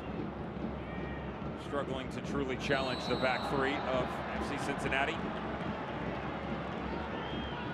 That two, you pinch off of each other. Now all of a sudden you can control some of that rhetoric, moving them side to side. That allows more space on the outside to open up. Instead, you stay with the one.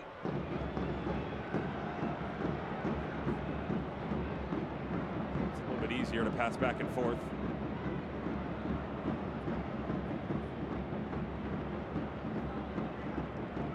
Cáceres for Nealis. Still 20 minutes remaining.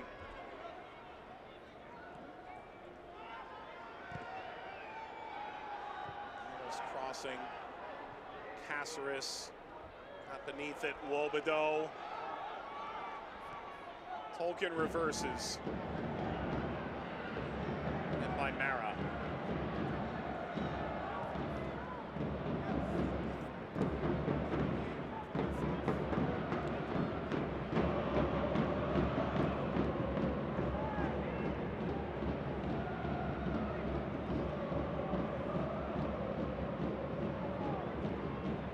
Tolkien, Baji stepped in. Baji leaping through on Gulo. Head snap back, he knew he could have gotten a little more with that. Carmona slowed by Wobedo.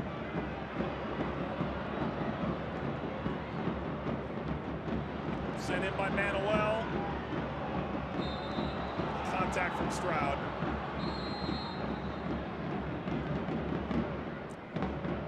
Well, here's Barreal and Gaddis. So bring in a couple of players in those wingback positions that provide a different element. Exiting the match, number 13, Santiago Arias. Also entering the match, number 28. Barreal's got a compass about him. Exiting the match. It's odd to use that phrase, primarily operating out on that left-hand width, but so good at just recognizing where the pressure points are at what point in time, speeding it up, slowing it down. Use the word triangulation in the first half for FC Cincinnati. His geometrics know no bounds, just willing to attack anywhere on the field. It's all syllables for you. Paid by the letter. Gaddis. Sendam.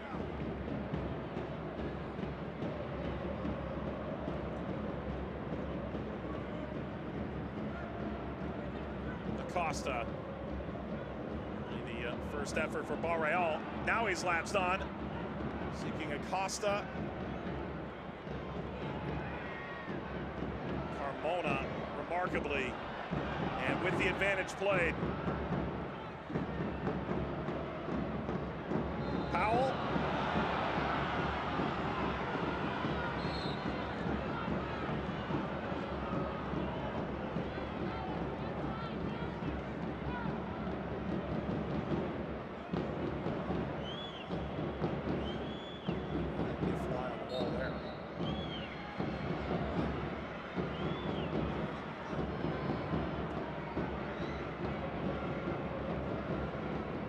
That had every bit of the makings of a meet me in the tunnel conversation. Cooler heads. Again, not invited. No. This is a fun little look for Cincinnati, by the way. Ray Gaddis working onto the left, and Ariel, she just tucked in, surprisingly next to Pinto. Mentioned that there are really no boundaries that his game knows. This is not a primary look for FC Cincinnati. Normally with the touchline as his friend over the left shoulder. Something you've seen? L'Oreal. That header left a little work to be done. Definitely giving you a different look. Trying to find a way maybe to add a secondary one. Gotten that in the Inter Miami Nashville game, albeit not a second one for Inter Miami. Actually got an equalizer. Alex Mouille. Heard the name. From Lawrence White. Having himself a nice little year. Amir Fernandez just knocked him out of the all-time goal-scoring lead for Red Bull among homegrowns. Does his scoring in Nashville now. Corner for Cincinnati to try and double their lead. Can't clear the first defender. Angulo up for Hagland. Acosta. Acosta curling header away. Mosquera. Tolkien. Met by Murphy. Driven ahead on Angulo. A little possessed for FC Cincinnati with a quarter hour to play.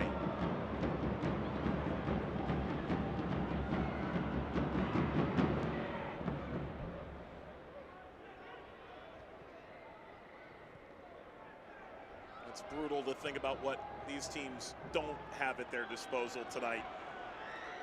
Lewis Morgan, Kyle Duncan, Luquinha's just returning. No Fernandez, Edelman, Amaya. Cincinnati, not Brandon Vasquez, precautionary measures. Brenner with an ankle. Kimi Ordonez, who played the Under-20 World Cup with Guatemala this week. In their 3-0 defeat to Argentina, the host country, earlier today.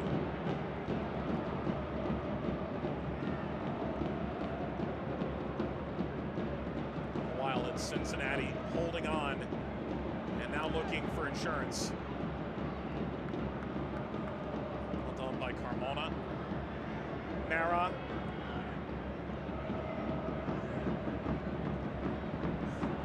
Bouncing by Burke. He's on it now. It's an infrequent touch of the ball, and it's Murphy that impeded him.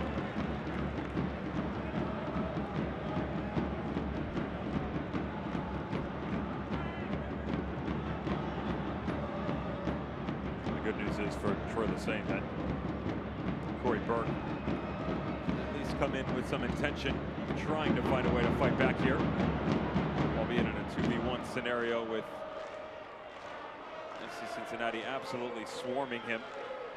More subs on the way for Red Bull, just on the other side of this dead ball. Some height on that back post.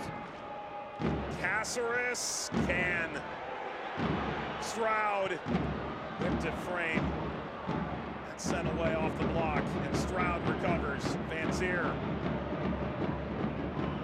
Powell keeping his footing. Stroud held it up just long enough.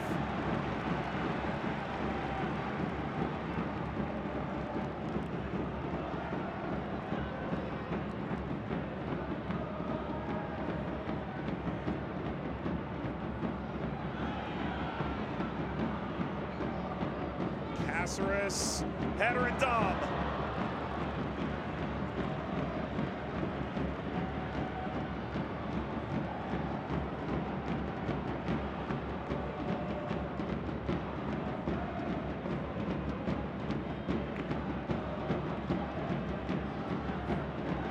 We have a goal now in all 3 matches tonight. It is Houston through Corey Baird pulling ahead.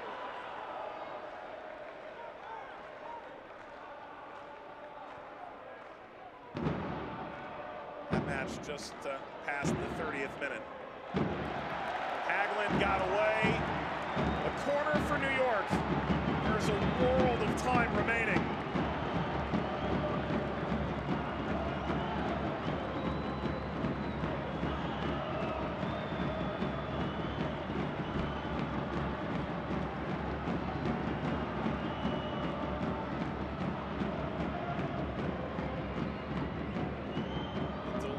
Was up for Manuel.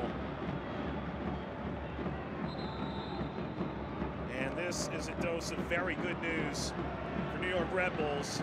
The crowd applauding in part, knowing that Luquinhas is about to enter. Devontae Mullings was just signed today to a short-term deal. Will feature as well. Stroud coming off.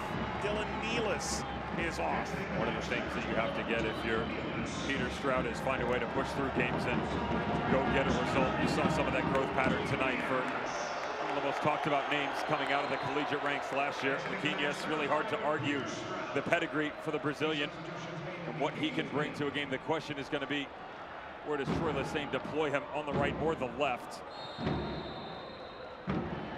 Free kick, New York. By the way, that is the 5th and final change for New York. So Nosita, barring extra time, was available but will not go.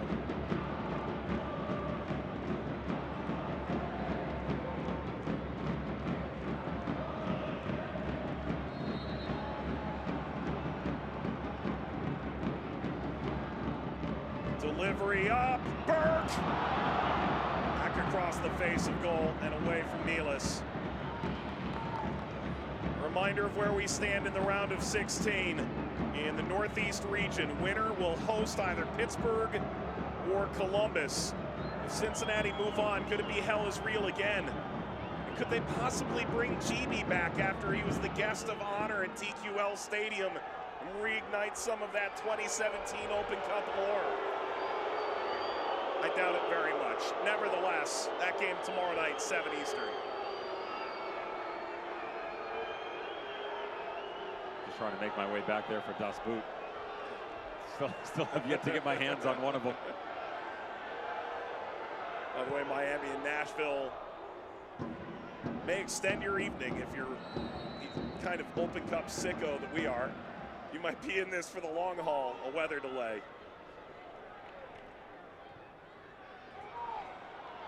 Caceres. Howell bounced off of Tolkien.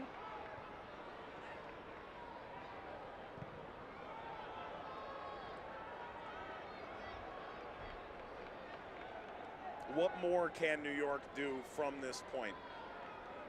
I mentioned intention for Corey Burke, right? You have to chase a little bit here. And what I mean by that is everything about this club's identity is pressure, is speed. Almost 100 miles an hour going Mach 1 with your hair on fire. And this is what I'm talking about. Spread the game open. Mullings, who just came into the game. You bring in fresh legs. Someone like Ovante Mullings coming out of FGCU, who at the end of his senior year operating as a 9, but utilized him as a 7, as an 11. Always saw him as an outside back, whether it was in a 3 or a 4. But you put him in that situation because he's a fresh player and he can challenge the game. Now, is he going to be the main focal point? You don't know where that moment's going to come in, but you at least have to apply that pressure. And as the changes have been made, they really haven't done so. Pat Noonan and FC Cincinnati, they've made their changes too to make sure that their overall structure has stayed compressed to their manner. One more at the 83rd minute mark with the addition of Junior Moreno, and Marco Angulo is done. Now all of a sudden, the shape can change on the inside. You lock down the center points. Again, much of what we've seen in the second half, just keep the game in front of you, push it side to side. Moreno scoring the winner in the 67th against Columbus over the weekend in a wild 3-2 game. By the way, Cincinnati only used 4 subs, but they used all 3 moments in the process. Header skims down. Pirouette back to Mullings, who hangs this in the air. That sets for a blast across. That was nearly storybook for Ovante Mullings. Arriving at the back post. Manuel has been a valid addition here. It's a beautiful ball by Mullings, who just makes time stand still as he floats this thing to the backside. Positionally, it's really well done because he's caught flat-footed, so he has to open up his hips and then just bend this on standing foot. Able to pick out a runner on the back post, and well, almost returns the favor. Nearly found Luquinhas after that epic ball in over the top by Mullings. We've reached this point now.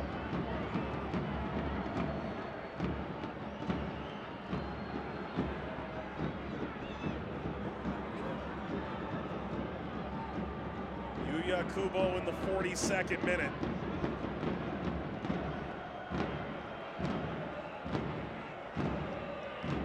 Could that be enough?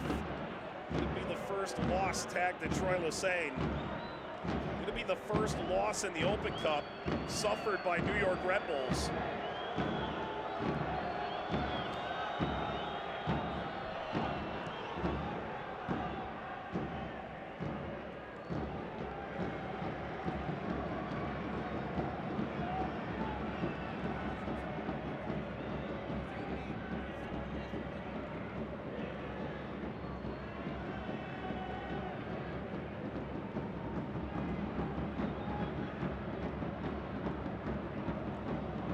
Tried to get under it instead. Wobodeau, Costa, Caceres. Well maintained. Carmona, Mullings steps inside, looks for Carmona, who had weaved into the width. They've lost some of that argument again. If you watch when they move forward, just watch Manuel, Panzier, Luquinhas, and obviously Corey Burke. You want him as the focal point, but lacking a bit of width in the attack, you lose some of your options. It's going to come down to how much are you willing to gamble. Just inside 5 minutes to go with Tolkien and Ovante Mullings. Mullings certainly holding up his end of the argument. fearful of the counter, Red Bull are, but again, you have to, at some point in time, just pull back the restrictions and really go after it. We haven't seen it at all in this match. Alvis Powell has been incredibly creative tonight, and he got swung down. Well, commits the foul. More time escapes.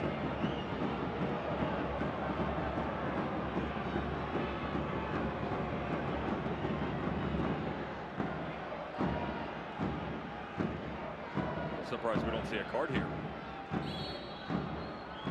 Not there. Right there.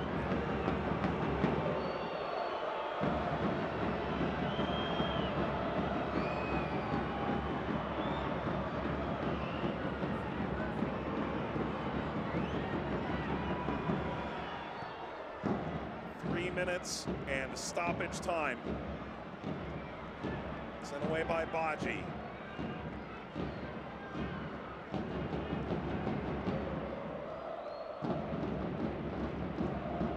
The numbers tell a story, but it's not a very complete one. That's quite the tackle. Tolkien getting into it with Baji.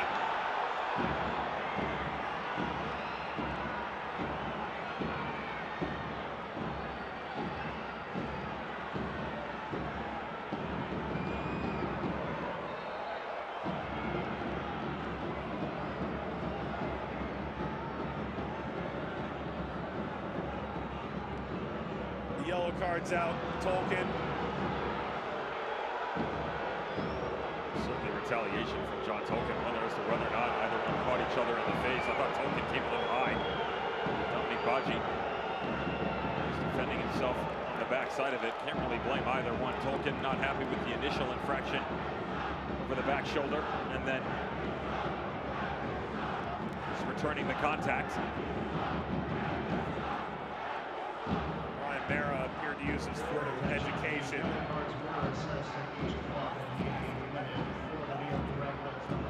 Provide some kind of literature for the referees that booked as well.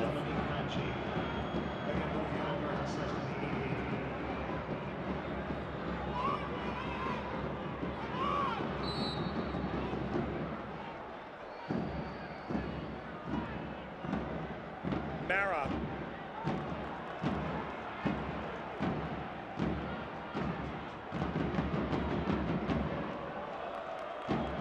To it like in the meeting of the minds between Dominic Baji and John Tolkien.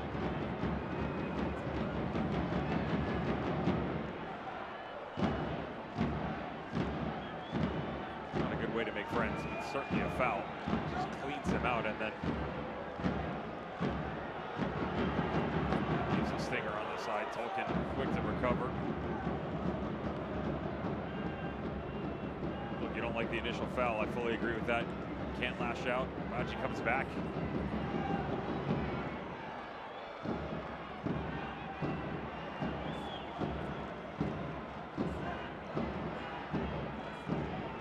Goal kick was not a touch. L'Oreal.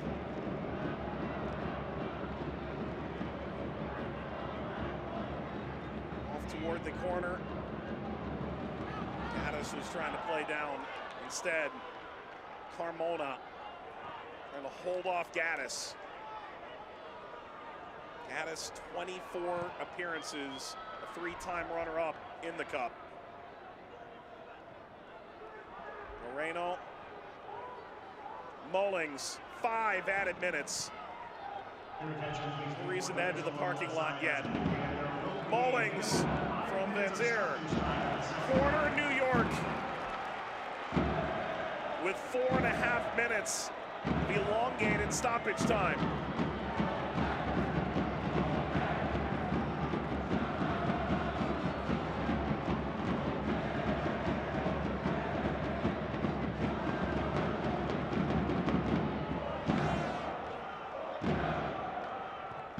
Tolkien, clear the first offender. Can Cincinnati strike for their second? Acosta. Nealis broke it up. Free kick, New York. Half field, Luquinhas is back defending.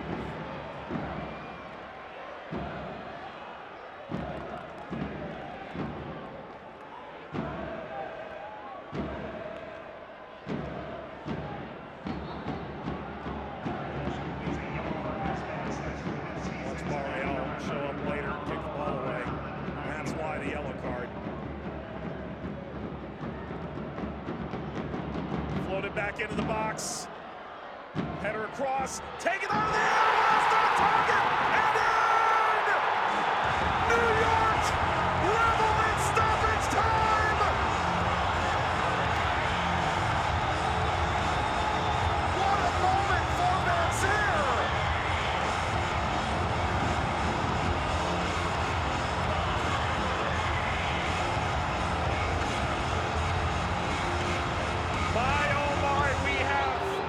Maybe a long way to go in the round of 16 now. Certainly took their time to get into it, didn't they? As we approach the +5 of added extra time, almost anemic at times moving forward, and yet a little bit of misdirection, a second, a third ball. All you're looking for is an opportunity. A team that leads their domestic league in MLS and aerial duels for good reason. The ball that sprays itself back out. An opportunity on the back post. And a chance for the equalizer. Dante Vanzier in the second minute of stoppage time.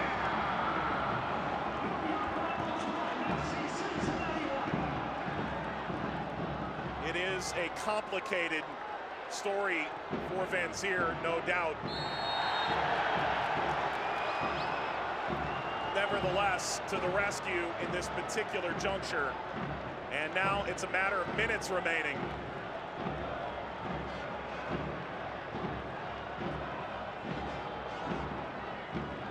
Red smoke pours out.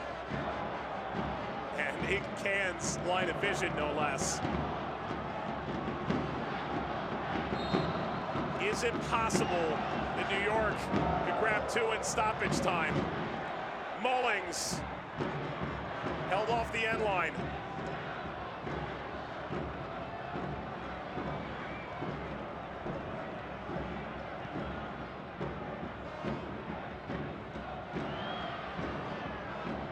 That 2017 semifinal looms larger and larger. How crazy that was.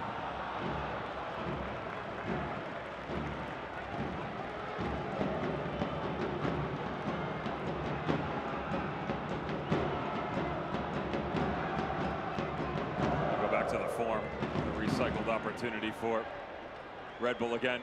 You just ping one in, misdirection coming back across, and then watch the shoulder of Vanzier. Boom, thank you very much.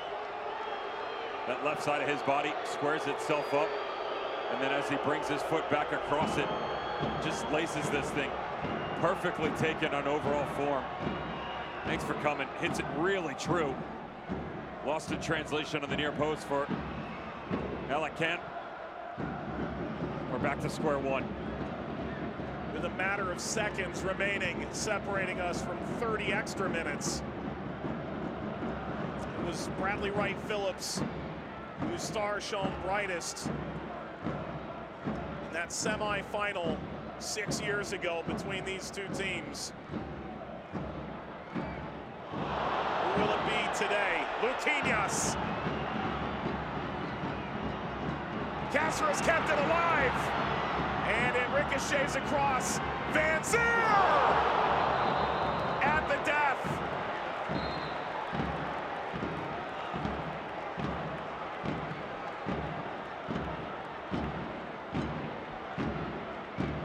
That did take a deflection. They will play on with a corner. Can't get a touch to this, and again, you're looking for the same sort of form, taken down off the chest. Wants to catch this on the way up, but it comes a little bit too high. And as he adjusts, just gets underneath it. Good rotation over by the goalkeeper. That little touch up over top of the bar just before the final whistle might actually be the kiss of death. Concern for both sides. Nick Hagelin, he went to ground for FC Cincinnati.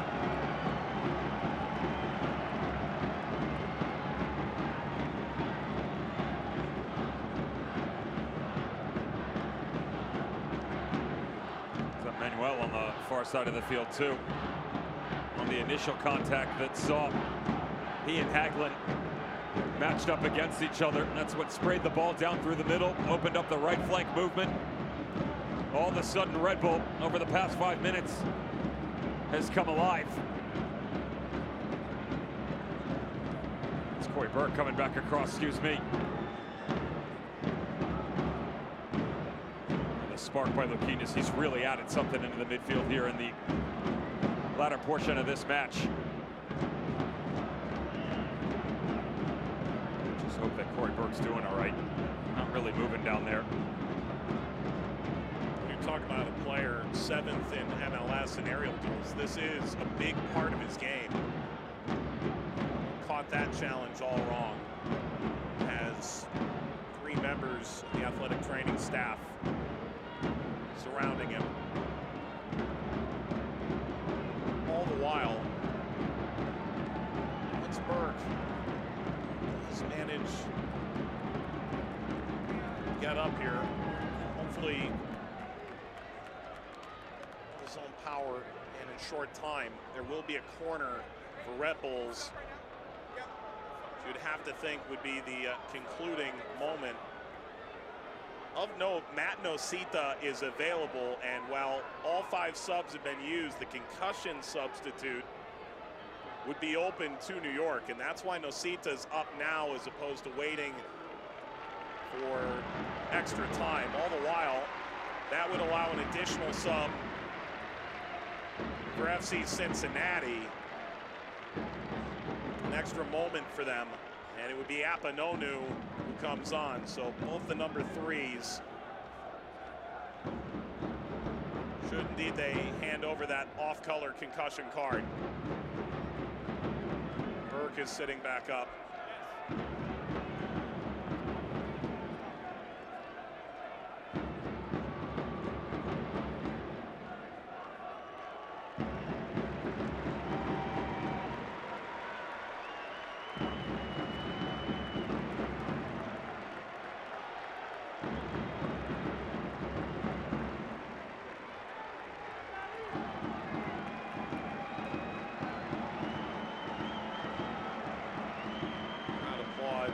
Burke's night is done.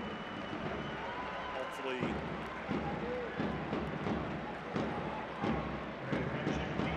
major injury suffered, but a concussion substitute used.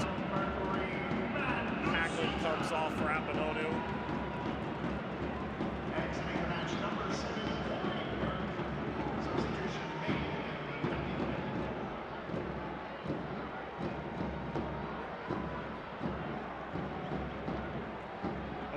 Substitution made for FC Cincinnati. Entering the match, We are still at the end of second half stoppage time, and we do have a corner to come.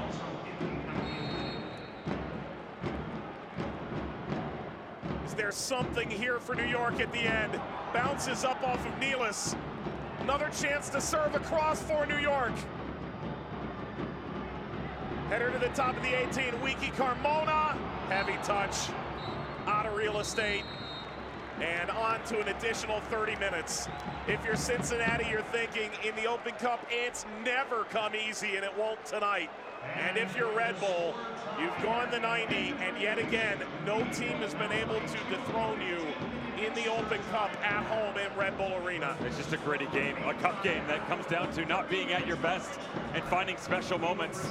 FC Cincinnati was able to do it in the first half, courtesy of Yu Yakubu in the 42nd minute. A brilliant move by the front line, only outdone by the belief that under Troy Lesesne, their greatness knows no bounds. Still unbeaten through 4 matches, 3 wins, 1 draw, and the belief that when push comes to shove, no matter what they're up against, lack of opportunities, an anemic attack, they can find a way to get equal. They do so courtesy of Dante Van Zier in the 92nd minute, and by themselves a little bit longer. Well, if you're unfamiliar with extra time in the Open Cup, welcome, noobs. All right, tied after 90, so we'll go 2 15-minute periods of extra time, one way then the other. Now, you do get the additional substitute, but we already used the concussion sub. So in the case of one team, New York, all you have left is the goalkeeper. The goalkeeper, Correct. indeed. That's Carlos Coronel. On the other side, Matt Miazga is still available along with Evan Laurel for FC Cincinnati. We go 120. Penalties. Everyone knows that. Let's take a look at the goals. Starts with Yuya Kubo right before halftime. And just watch Angulo on the bottom side of your screen and this little touch that's going to come over to him. A lot of players in that situation would have tried to step on it, continue the movement to the outside where you had Elvis Powell in the overlapping run. Instead, head on a swivel. Sees Kubo drifting back over. That little touch. Kubo then brings it back across his body, and they're off and running. Now, there were not a lot of opportunities for either team here in the second half. But again, when it becomes dormant in one area, opportunities in another. Van Zier from distance, perfect form, the perfect strike at the perfect moment for New York Red Bull to get it to 1-1 and send us into OT. It's your favorite, Mike, I know it is. I had nowhere to be. Well, I get paid by the word, you get paid by the minute, apparently. True enough. Well, it's Dante Van Zier in that critical moment. Now, it goes without saying, suspended for 6 games. Dante Van Zier just reinstated by Major League Soccer over the past few weeks after using a racial slur on April the 8th. It would be an injustice on my part to try and fully explain the words of Troy Lesesne at his opening press conference, but he did speak at length in that moment and upon Van Zier's return as to the process that's taken place over the last month and a half. That being his first goal since, goes without saying that much has occurred in those 2 months. But Van Zier does come up with the equalizer in the 90-plus second. As it pertains to Troy Lesesne, however, you and I got to know him very well in New Mexico. He started the expansion franchise there as sporting director and head coach. And you and I both know the man he is, and taking over this New York team in a moment of chaos in a number of facets. He's felt like the right man from the job from the beginning, and I don't think either of us are surprised by that. No, but right now he's just thinking about how do I get the best out of the group that's in front of me, right? Yep. That's a lot of stuff that people certainly talking about, but white noise that needs to be removed at this point in time, because you're just looking for a belief, right? The glimmer that you can find a way to push yourself on through this tournament. And maybe you had the better run of possession, certainly a ton of shots, 23, but none of that mattered towards the tail end of this game because you didn't have anything to show for it. Well, now you do, and you're trying to regain shape. That's going to be the conversation for FC Cincinnati in a cup game that when it's not going your way, but you've got the lead, you're just trying to absorb and push these opportunities away. Well, now you got to do it for a little bit longer. You've got to find a way to dig down in on the road and see if you can blemish this almost perfect record for Red Bull in Open Cup play in the past 10 seasons. It's 1-1 here, Miami and Nashville at 1-1, Houston and Minnesota 1-0. 3 ongoing games, kind of, in the round of 16. There's been the weather delay with Miami and Nashville. And El Trafico to come tonight. This is the playoff rematch from last year. This is New York Red Bulls organization starved to lift a trophy. They've honored the Supporters' Shield. But this cup competition has eluded them. Their 25th Open Cup appearance, looking for their 11th quarterfinal. Potentially their 7th semifinal should they get there. They would look for their 3rd final in 7 years. Should they get there? Of course, a long way away.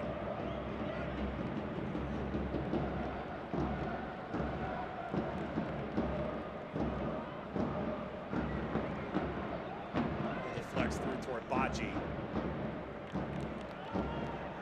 That's the number that looms largest for New York. This is the red wall.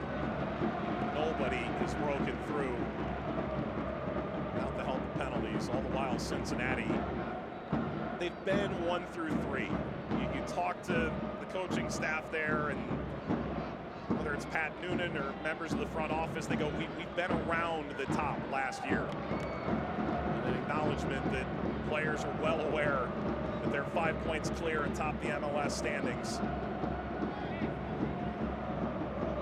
Pat, after garnering 3 straight wooden spoons entering the league, they've got the right structure in place to make this work for a long time to come. That first one, that'll be the sweetest.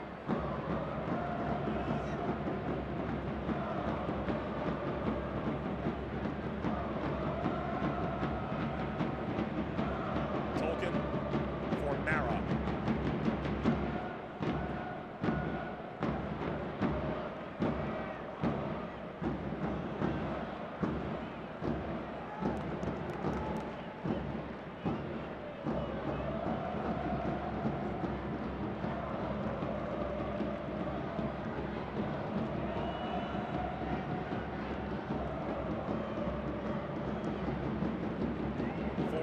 Luquinhas.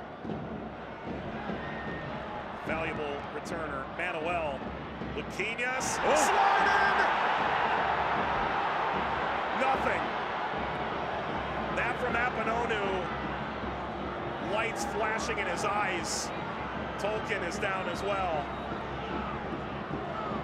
Wow. No VAR at this stage of the tournament. Mullings.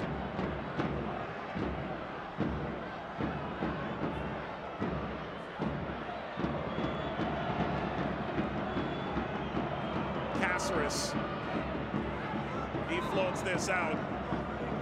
The injury is to Luquinhas. Here's how, why, and whether it's a pen. He gets a touch on the ball. Does Apononu get a touch on the player? That's the real question. That looks like he gets contact to me. I mean, this ball back across, clearly a touch by Luquinhas. Look, the angle, that is the problem that we have, right? The angle on that camera, you can't see definitive contact, though common sense tells me he's right through the player. Luquinhas gets the first touch on the ball. Well, it's a long walk here from the referee, Fotis Zakos. It appears he's headed Lassaine's direction. And book him. We'll be able to book the thousands in the stands. Ooh. Just watch. He's right, gets the touch right before Apononu. There's the touch. See, I just don't see, from a physical standpoint, a universe where there's not contact. I can tell you this, there is at least contact on his right knee and right foot. If you watch the bottom side, that's for certain. That's not a question. Now, the argument from the referee somehow is going to be maybe he dragged his foot. I don't understand in a universe how you're not pointing to a spot right now. From the referee's vantage point behind, does the fact the ball is hit horizontal almost make it look like he gets ball first I'm sure and across? I'm sure the argument, as it was from Apononu, was that he got a touch on the ball. If I'm a center back, I'm popping out saying I got the ball. Right. I'm not faulting him for that. Sure. But both the linesman and the referee, depth perception, everything. If the referee feels like the touch goes square, you can easily look to the side and have a discussion with your AR. The AR has a better view, assuming that a player is not standing in front of him with his last man.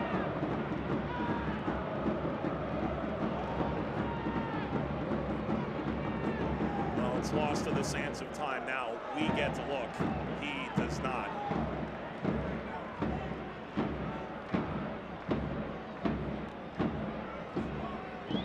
Luquinhas returns for New York.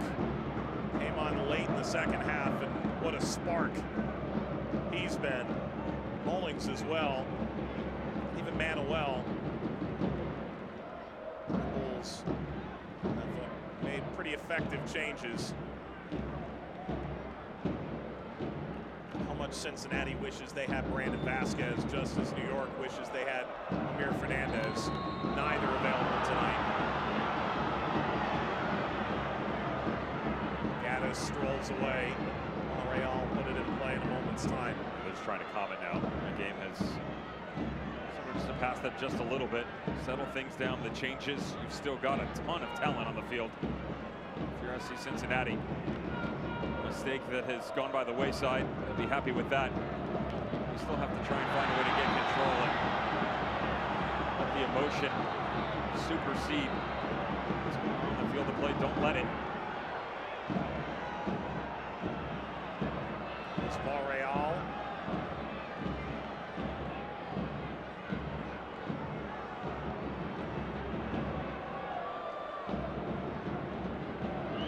Montreal took the ball as Murphy colliding. Jones on a yellow, Baji as well. For New York, it's a longer list. The coach, Troy Lesane, Mara, Endom, Tolkien, Caceres, Sean Nealis, all on yellow cards. Something to keep in mind as we get further along. This is well played down the line. Arms behind the back, well done by Wobedo. Caceres trying to hold it. That's contact from behind by Carmona. He is not previously on a yellow card, but he gets one now.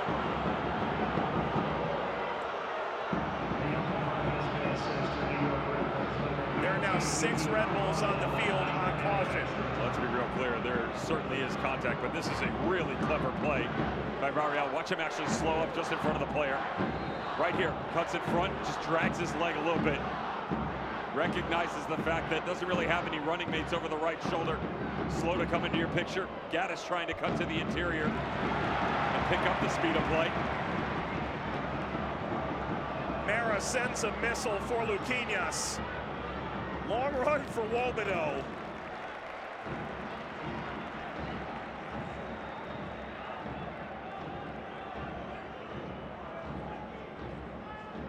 Six more minutes. And we'll switch sides and play another 15. Winner hosts the quarterfinal against Pittsburgh or Columbus. Long switch over the top.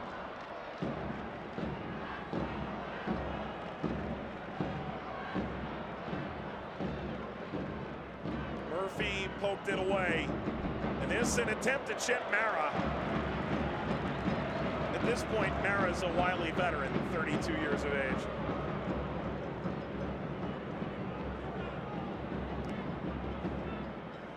The inside's got a lot more movement for New York Red Bull as the game has gone on. Good on Luquinhas and Carmona. Caceres still sitting deep down underneath, but the way that they're rotating off of each other, there's no real tendency. Luquinhas joining the attack up front. Manuel coming to the left side. Vanzier really roaming anywhere that he wants at this point in time. I mentioned the one-on-ones defensively that were created really the majority of the match. Well, that's been pushed away.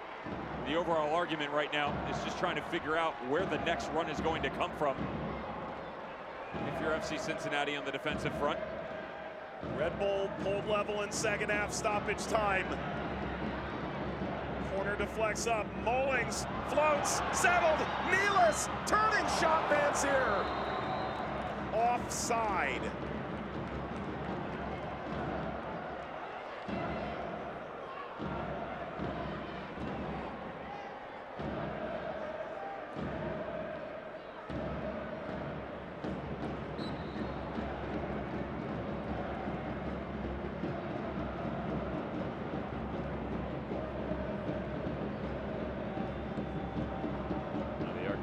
Had to be for that man right there. Sean Nealis. Hard to believe that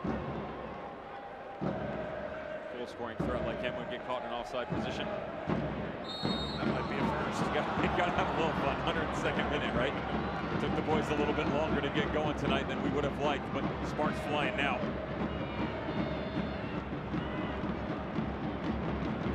He did have 4 goals at Hofstra. You never know.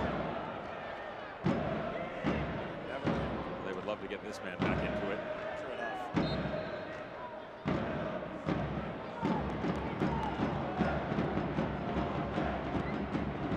Acosta in the case of Acosta, has it been the pressure from New York that's eliminated him from the game, or his own placement on the field, being able to receive and make something of it? No, it's just the midfield in general, because he's the type of player that, and Pat Noonan understands this better than anyone, obviously, is he's a complement to the front three and at times an extension of the midfield. But he's not really a midfielder overall, right? He pushes the tempo up top, and let's be clear, defensively, he doesn't normally have to have the same responsibility as everybody else.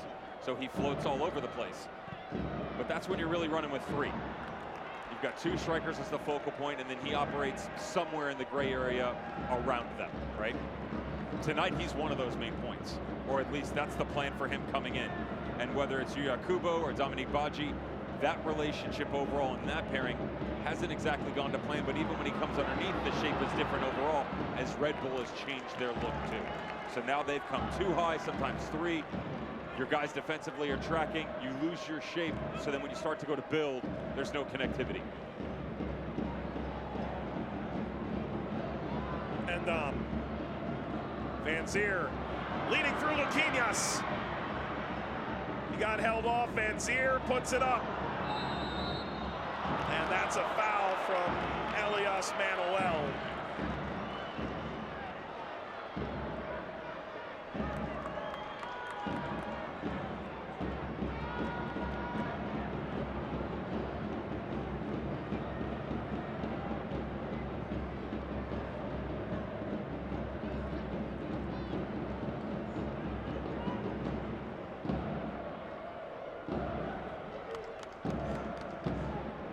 Nashville playing again, and Miami, they have found something here in this tournament, believe it or not. Stefanelli in the 73rd. Oh. Van Zier forward. Mullins kicked away by Can. Van Zier settles. Trying to catch up, he did. And won a corner.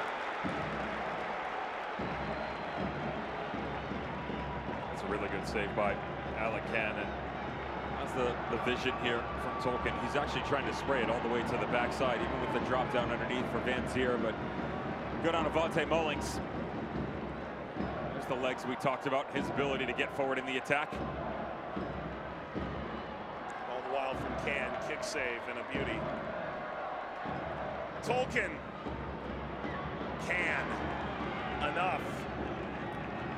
Throw on the other end here. A matter of seconds separating us from the second extra time period. Luquinhas. Turn from Cáceres. Carmona. Cáceres under pressure from Wobedo. One additional minute at the end of the first period.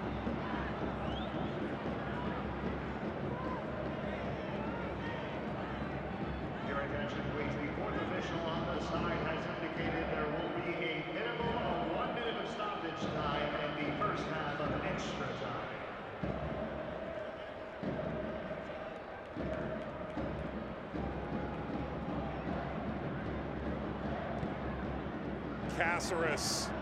Header snapped wide. It was a player selected by Cincinnati when they came into the league, only to return to Red Bull.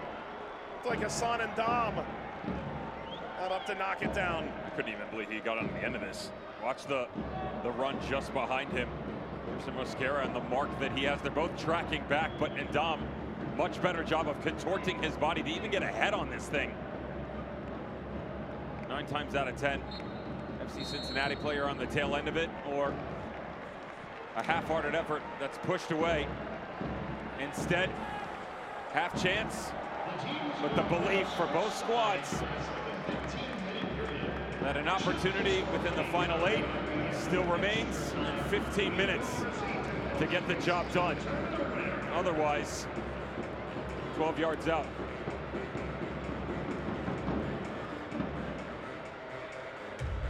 Let's try and get you caught up on how we got here as we approach the final 15 minutes. How about we start by taking a look at Yuya Kubo in the 42nd. Just a good little drift back across right at the top of the 18. Smart by Acosta, who finds Angulo. The deft flick, the touch by Kubo, and the bottom corner already picked out. Knew exactly where he was going. And on the shift back over by Mera, couldn't get low enough or quick enough to push it aside. Back to work, Red Bull. Moving back through, watch this ball that comes square back across. How to go up and get it, don't mind if you do, Nealis. And even though this thing bounces back out, well taken by Van Zier. Hop, skip, a jump, but a beautiful strike to the near post. Ken watches in disbelief as Red Bull get back to even. And then in extra time, is this a penalty from Apanonu into Luquinhas? The ref said no. Of course it is. There's no question about it whatsoever. The touch out in front by the player. Does he lean a little bit? Maybe you have an argument for simulation, possibly, but that's a stretch in my book because he still creates contact with the attacker. Referee says no go. And an opportunity for either one of these teams to grasp history for their organization in the final remaining 8 teams. Well, Dev, the good news is it's 57 and periodic clouds in Harrison tonight. The bad news, first time any of these guys have played in a 120-minute game. And the stakes are high. Winner will host either Pittsburgh or Columbus in the Northeast Region Final, the quarterfinal.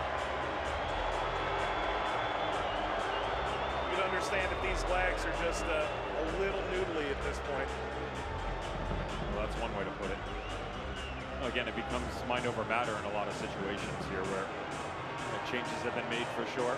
So the structural integrity need to be regained by both of these squads. So the advantage with Red Bull, and yet a special moment that could be.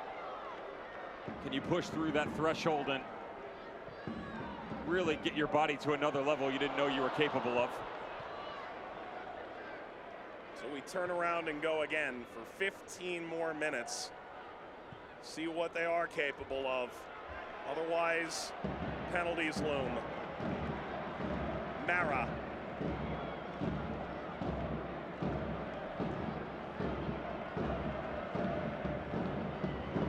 FC Cincinnati under Pat Noonan, 3 days rest, no problem. 5 wins and a draw in 6 attempts, remarkably.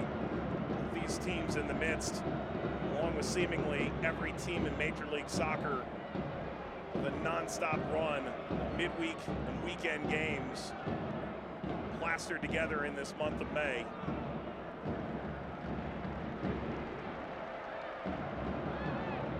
If you do advance, quarterfinals will be the first week of June. And LAFC is hoping that if they find their way through later tonight against Galaxy, they will be of sound mind and body after potentially winning Champions League a day or two prior. They certainly did everything they could to try and lose the first one, didn't they? Monterey. In terms of the Open Cup, sending out their teenage front. Job well done, young men. There's Cam. Was it 8 teenagers? And then one. This cup just lends itself to the unlikely hero. Miami right now would be Stefanelli, not so unlikely. For Houston, it'd be Corey Baird. This game still to be determined. Acosta. Works on Mullings. Acosta! Pushed aside by Ryan Mara. Went through the legs of Mullings, and Mara had it red with a full stretch save. Acosta just so quick on the draw to cut this back across, and you know, he asked the ball a little bit sooner. You'd like to spray this with some English in front so we can run onto it, but as he slows down, just watch the hips. Knows the second that he brings it back, and he's going to be able to get something off. Whether or not it's actually going to make its way through to the goalkeeper, another story, but good job by Mara, just recognizing positionally, has to give himself an opportunity. He pushes it aside. Corner for FC Cincinnati. 2 in the match.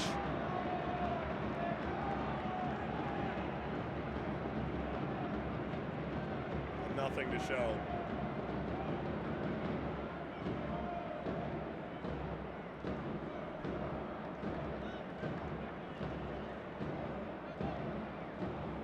is focusing on resetting the culture. Mara has been part of a banner decade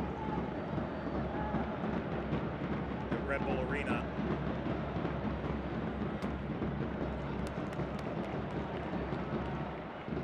They've certainly hit the reset button a couple of times within this game. They're pretty rigid in terms of their overall structure to start the match.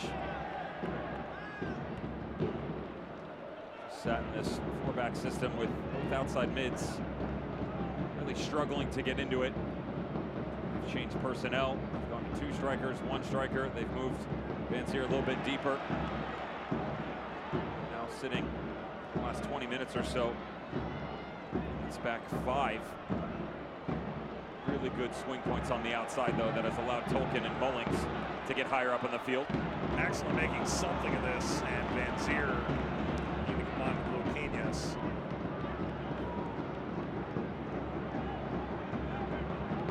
Carmona. Mullings. Vanzier rips across through.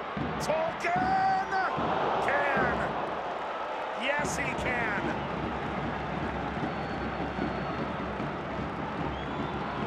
He looked to lose a little bit of this, Alec Ken, as it came all the way back to the left peg of Tolkien. Just hit with vengeance by Vanzier, and watch him reassert himself on the near post. Part of his vision was clogged a little bit there, seemed to just be skewed a little bit, but good little touch. Dipped on him on the backside. Tolkien puts it up. Can got just enough. Wipes it over top of Manuel. Manuel kept it in. Curls across.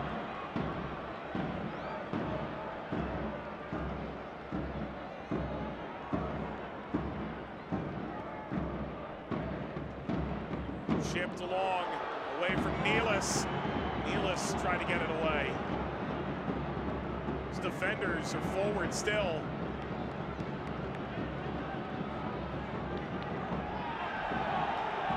Mullings catching Acosta. Referee with a glance back. It continues for New York. In the final 10 minutes, in extra time, Luquinhas played it across for Tolkien. Seeking a Dom. Feels like a makeshift striker right now. Costa having words with the fourth. Seachuk's back into position.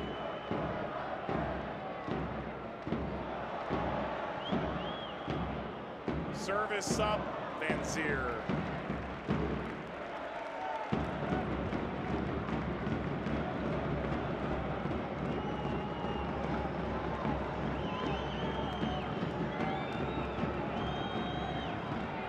Certainly a high elbow from goal on Luciano Acosta. There's a couple of instances tonight where the physical side of things just haven't exactly gone his way.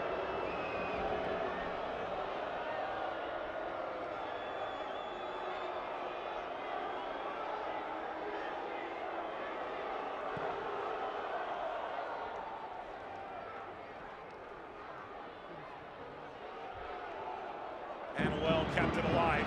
Good tackle. Luquinhas maintains, it's Tolkien. Manuel, support coming up from Carmona. Stabbed away. That'll find the right channel, Vanzier. And Dom. Forward from Caceres, bounces kindly, Caceres chipping.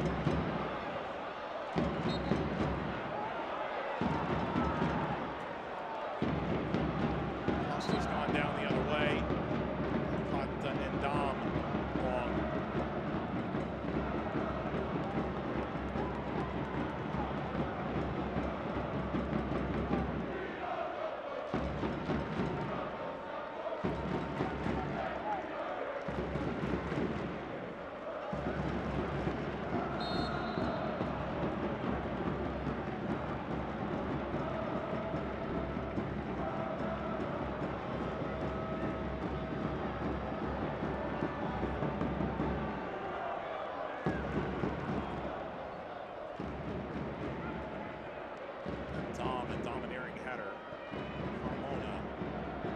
Nosita. They traded up twice to get him, 7th overall last year. Ball ahead, Manuel has a step! Manuel! And a piece from Mosquera, skies to the other side. And stayed in on the chalk for Cincinnati to clear.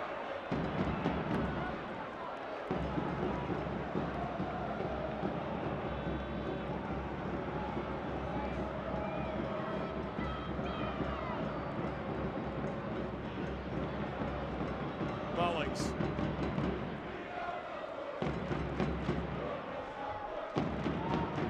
Wiki Carmona. Nealis. Sita. Caceres.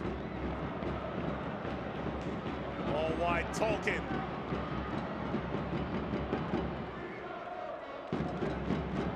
New York's got the play right now in their favor. Caceres, free kick, Red Bulls. About 25 yards off the end line. The possessional argument has certainly been in favor of Red Bull here. Only last 30 minutes, to be honest. 75th minute. Carry the one. Math doesn't check out. Stick with me a little longer, you'll figure out why. They have been really good in the air as this game has gone on, Red Bull. Just look at the runners on the back stick. Nealis and Dom, Nosita. Three's company. Can you pick one out? Caceres went for goal! Rippled the outside. Can had so many trees to look at in the middle of the box. He nearly lost sight of that. Well, I'm with him on that one. You imagine that whether it's right or left that you're going to be able to swing to the backside. So he decides to go it alone. Again, good positioning from the goalkeeper. A little bit late off his movement to the right to come back over. Go back to that initial ball that's sprayed through here. Wonderfully shaped by Tolkien.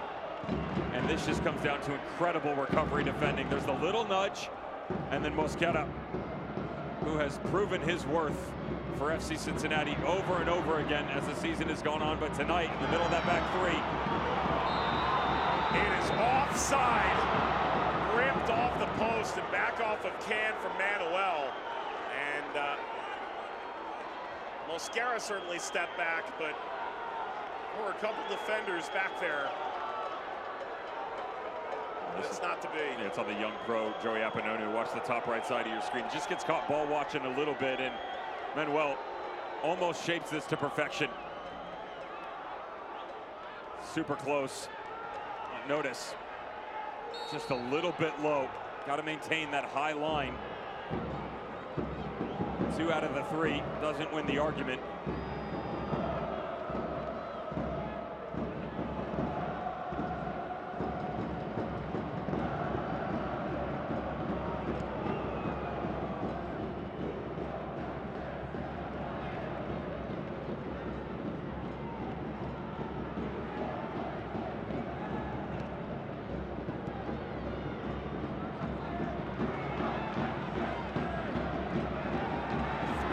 Remaining. Royale. That's enough of an impediment on Vanzier. Quick restart. Mullings. Corner off the touch by Gaddis.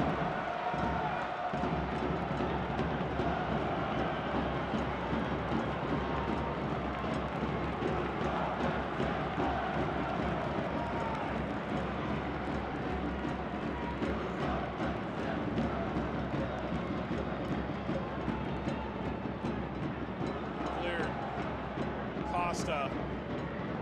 Mullings pulls it back. Chance to reset here for Tolkien, who hangs it up there for a dub to the back post. That's blocked for Manuel. Red Bulls are on the cusp after scoring in the 2nd minute of second half stoppage time to pull level.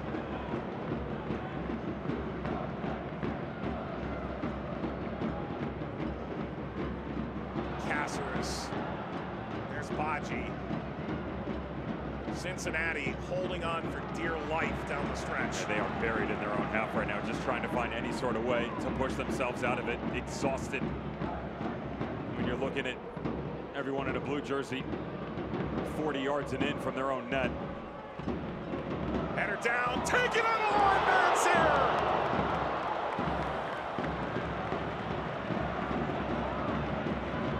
He's had a couple tonight, hadn't he? The goal, of course, but this has got to be the third that he's taken on a half volley. Just over the shoulder, all on the right, all moving away from him.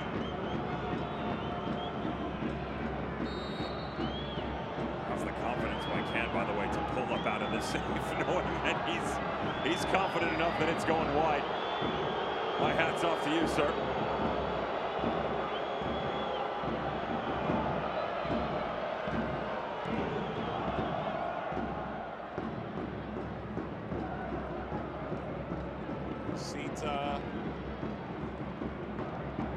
Maybe there's a couple minutes left. Another Red Bull free kick.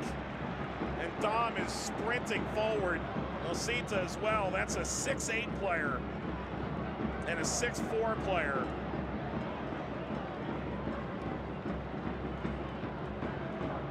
Neela's 6'4" as well.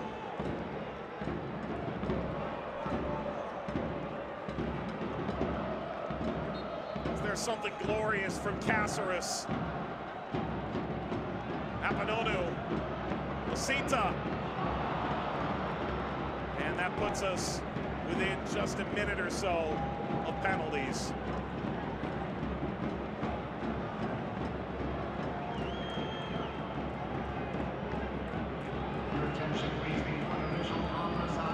One added minute. If Cincinnati can do anything to escape the next 60 seconds, they'll take it.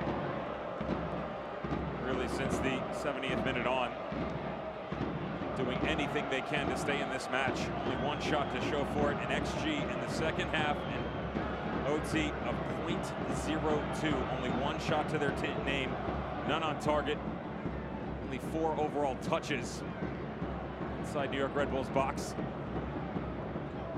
Compare that to a home squad donning the red that has done that 500% fold. Mullings at full sprint, lays it back, Vanzier. Off of Barreal, sends it, Tolkien. Tees that up, a shot from Nealis. Could this be the end? Sent downfield toward Mara.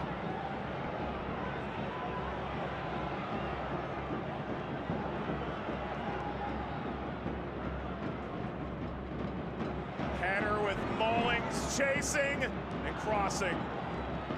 Out to touch. They're going to make a change here. This is Red Bull getting on Carlos Corona. They had the red jersey ready for him. They're going to bring off Nosita and prepare for penalties. Of course it is, right? Maybe they just want to see Cornell score a winner. This could be absolutely insane. Mullings throws, header, can. Full time and on to penalties in the round of 16.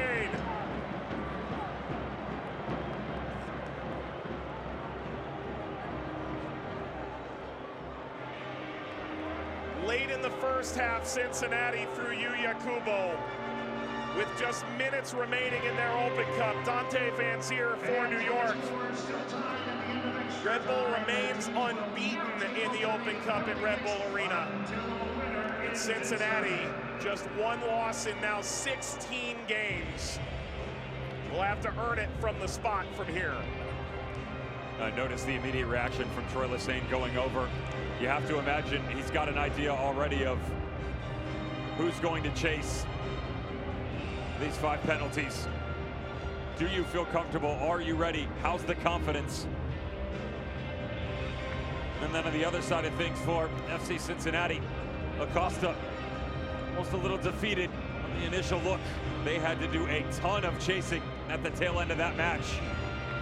But lest we forget that over the course of this season, in all competitions, 13 wins in domestic play.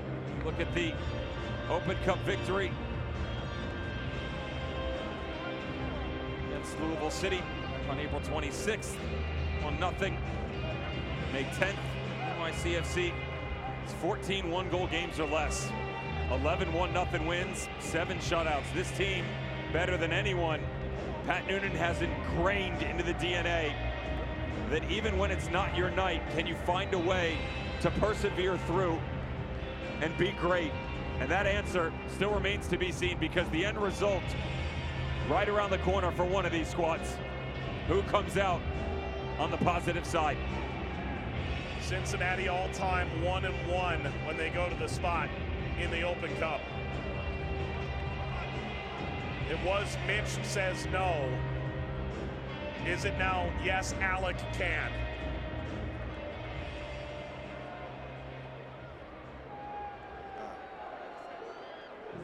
All the while, Ryan Mara still with the goalkeeper shirt on. Lucho Acosta did score a penalty against Red Bulls last year at the end of the season, the 74th minute, followed by an 86th minute Brandon Vasquez goal that tipped fortunes back on October the 15th.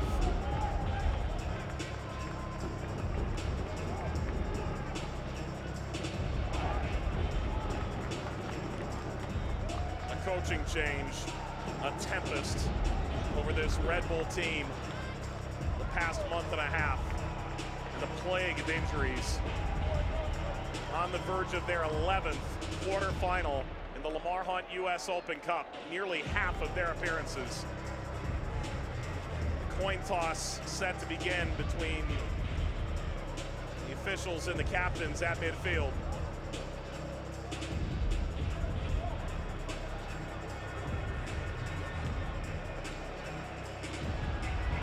And Acosta step away. This will be done in front of the South Ward. Cincinnati will kick first.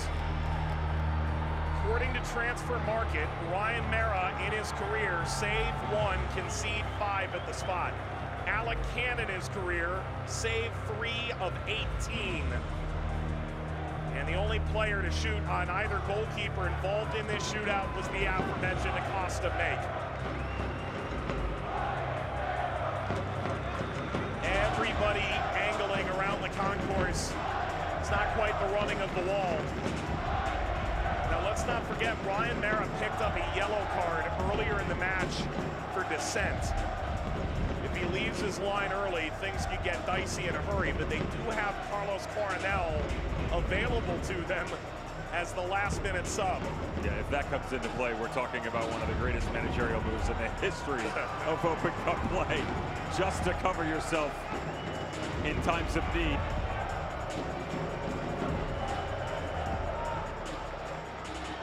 Ryan Mara is the fabric of this club. Drafted out of Fordham from Yonkers.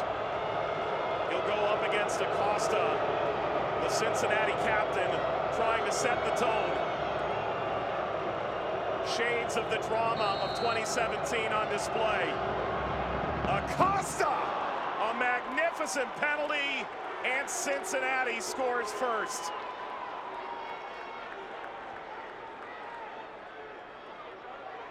We can silence any sort of disbelief that could have been Acosta on his tired legs, who just laces this thing into the corner. Mara headed in the right direction. Just a little stutter to his right-hand side delays his ability to get back over to it. Well taken by Acosta. There is Alec Can. He essentially said the tournament is yours. Up to 6 games. Is this all that's left? Dante Van Zier scored the equalizer in stoppage time in the second half. Van Zier denied by Can. Alec Can has waited for this moment, and he delivers. Overjumps it too. You know, he leans the correct direction, but notice how he slows his body down to bring this leg back across and be able to get a touch to it. Scrambling most of the second half, FC Cincinnati. but Can certainly up to the task. Junior Moreno came on in the second half. 3 goals on the campaign in the regular year. He's won the Copa Venezuela before. Now to help his team to the quarterfinals. Moreno sent Mara the wrong direction. Cincinnati 2-0 ahead. A round and a half complete.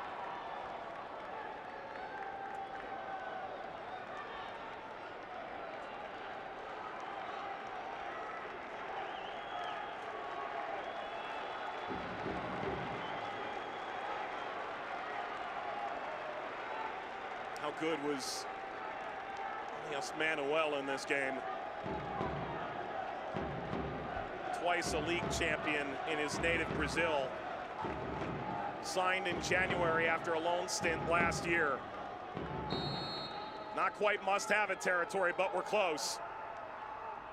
Manuel got it by Can. That penalty is perfection. Some mind games here from Can. Notice the little jump, tries to steer him one way. Tell you what, that run-up comes almost to a screeching halt. Real close for the referee having a go. Instead, Manuel draws them a little bit closer. Dominique Baggi. Last year in the Open Cup, they had to play him at outside back. Such the nature of a player willing to do whatever it takes to help his team in a moment of need. To keep Cincinnati in the catbird seat to start the third round.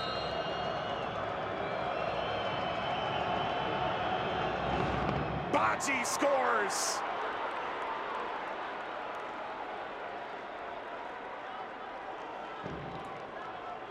Watch his hips. And he does a really good job of coming just off center to it, to imagine the fact that the right footer is going to come back across his body instead. Really well done by Baggi to open up into the bottom corner. Wiki Carmona, 20-year-old Venezuelan, arrived a few years ago and steps into the fray. Score here or Cincinnati can end it on the next kick.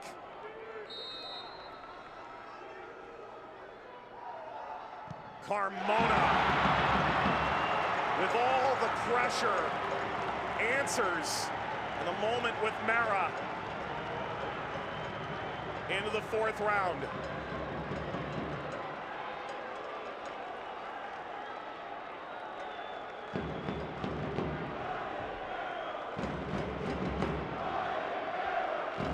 The chance is Ryan Mara, a native son of New York. He took the firefighter exam. After all, what if that professional soccer career never panned out? Mosquera on loan from Wolves.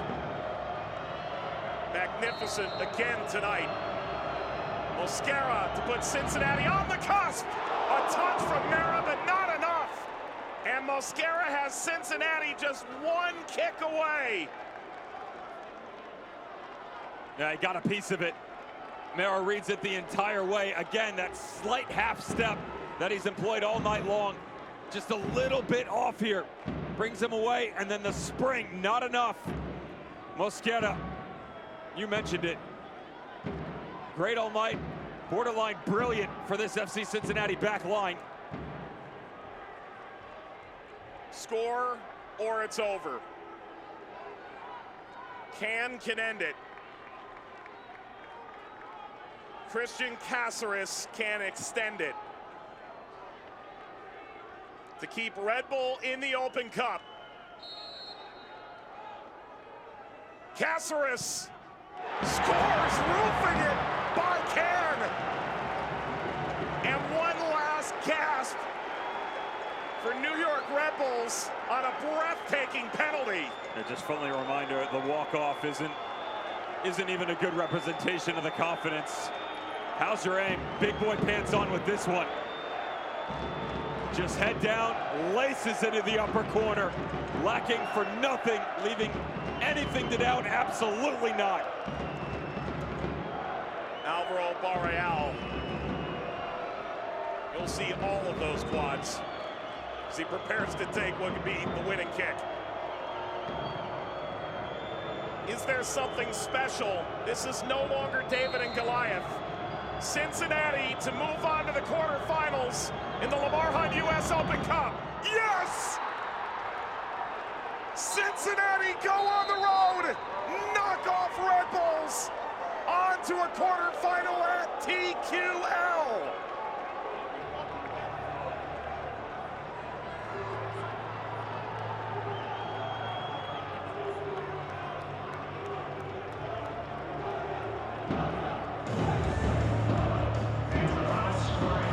This team had so many questions asked of it tonight. A makeshift attacking unit that went out and got the job done in the first half. The goal in the 42nd. The changes. Barreal into the midfield. Not employed at the wingback spot. Lost in translations at time. Nothing lost on heat and this opportunity to put FC Cincinnati into the elite conversation. The final 8, absolutely. Every one of their penalties outside of Acosta placed to utter perfection. Started off with the utmost power by their attacking monster, and then from there, the charisma to pick and choose your special moments. All 5, perfection, and a shot at a title. The opponent, only time will tell. It'll be the first week of June, and it'll be at a stadium out of Fortress, in front of the Bailey, where Cincinnati has not dropped points yet this year. The only miss is from Dante Vanzier, the first kick for Red Bull. Cincinnati moving on. Riverhounds or Crew coming up next. And Dev, I do a lot of work in Cincinnati. They do not like Pittsburgh. They do not like Columbus. I've heard that. I've heard about both of those. But listen, let's pay credit to where it's due. You know, Troy was saying the first chink in the armor, if you will. 5 games, and he's 3-1-1. And a cup run that included a victory over DC in his first match, and now an opportunity into the final 16. The team is getting better, and they're getting healthier, and they have some confidence, albeit coming off of a loss. FC Cincinnati. Again, my first conversation with Pat Noonan earlier this year, he just talked about the ability to find a way to win. That they knew last year they could go and get goals. Defensively, they needed to get better. They've done that. They had lost some of that structure on the attacking front. That's all come back around in the last couple of matches, averaging almost 2.25 goals per game.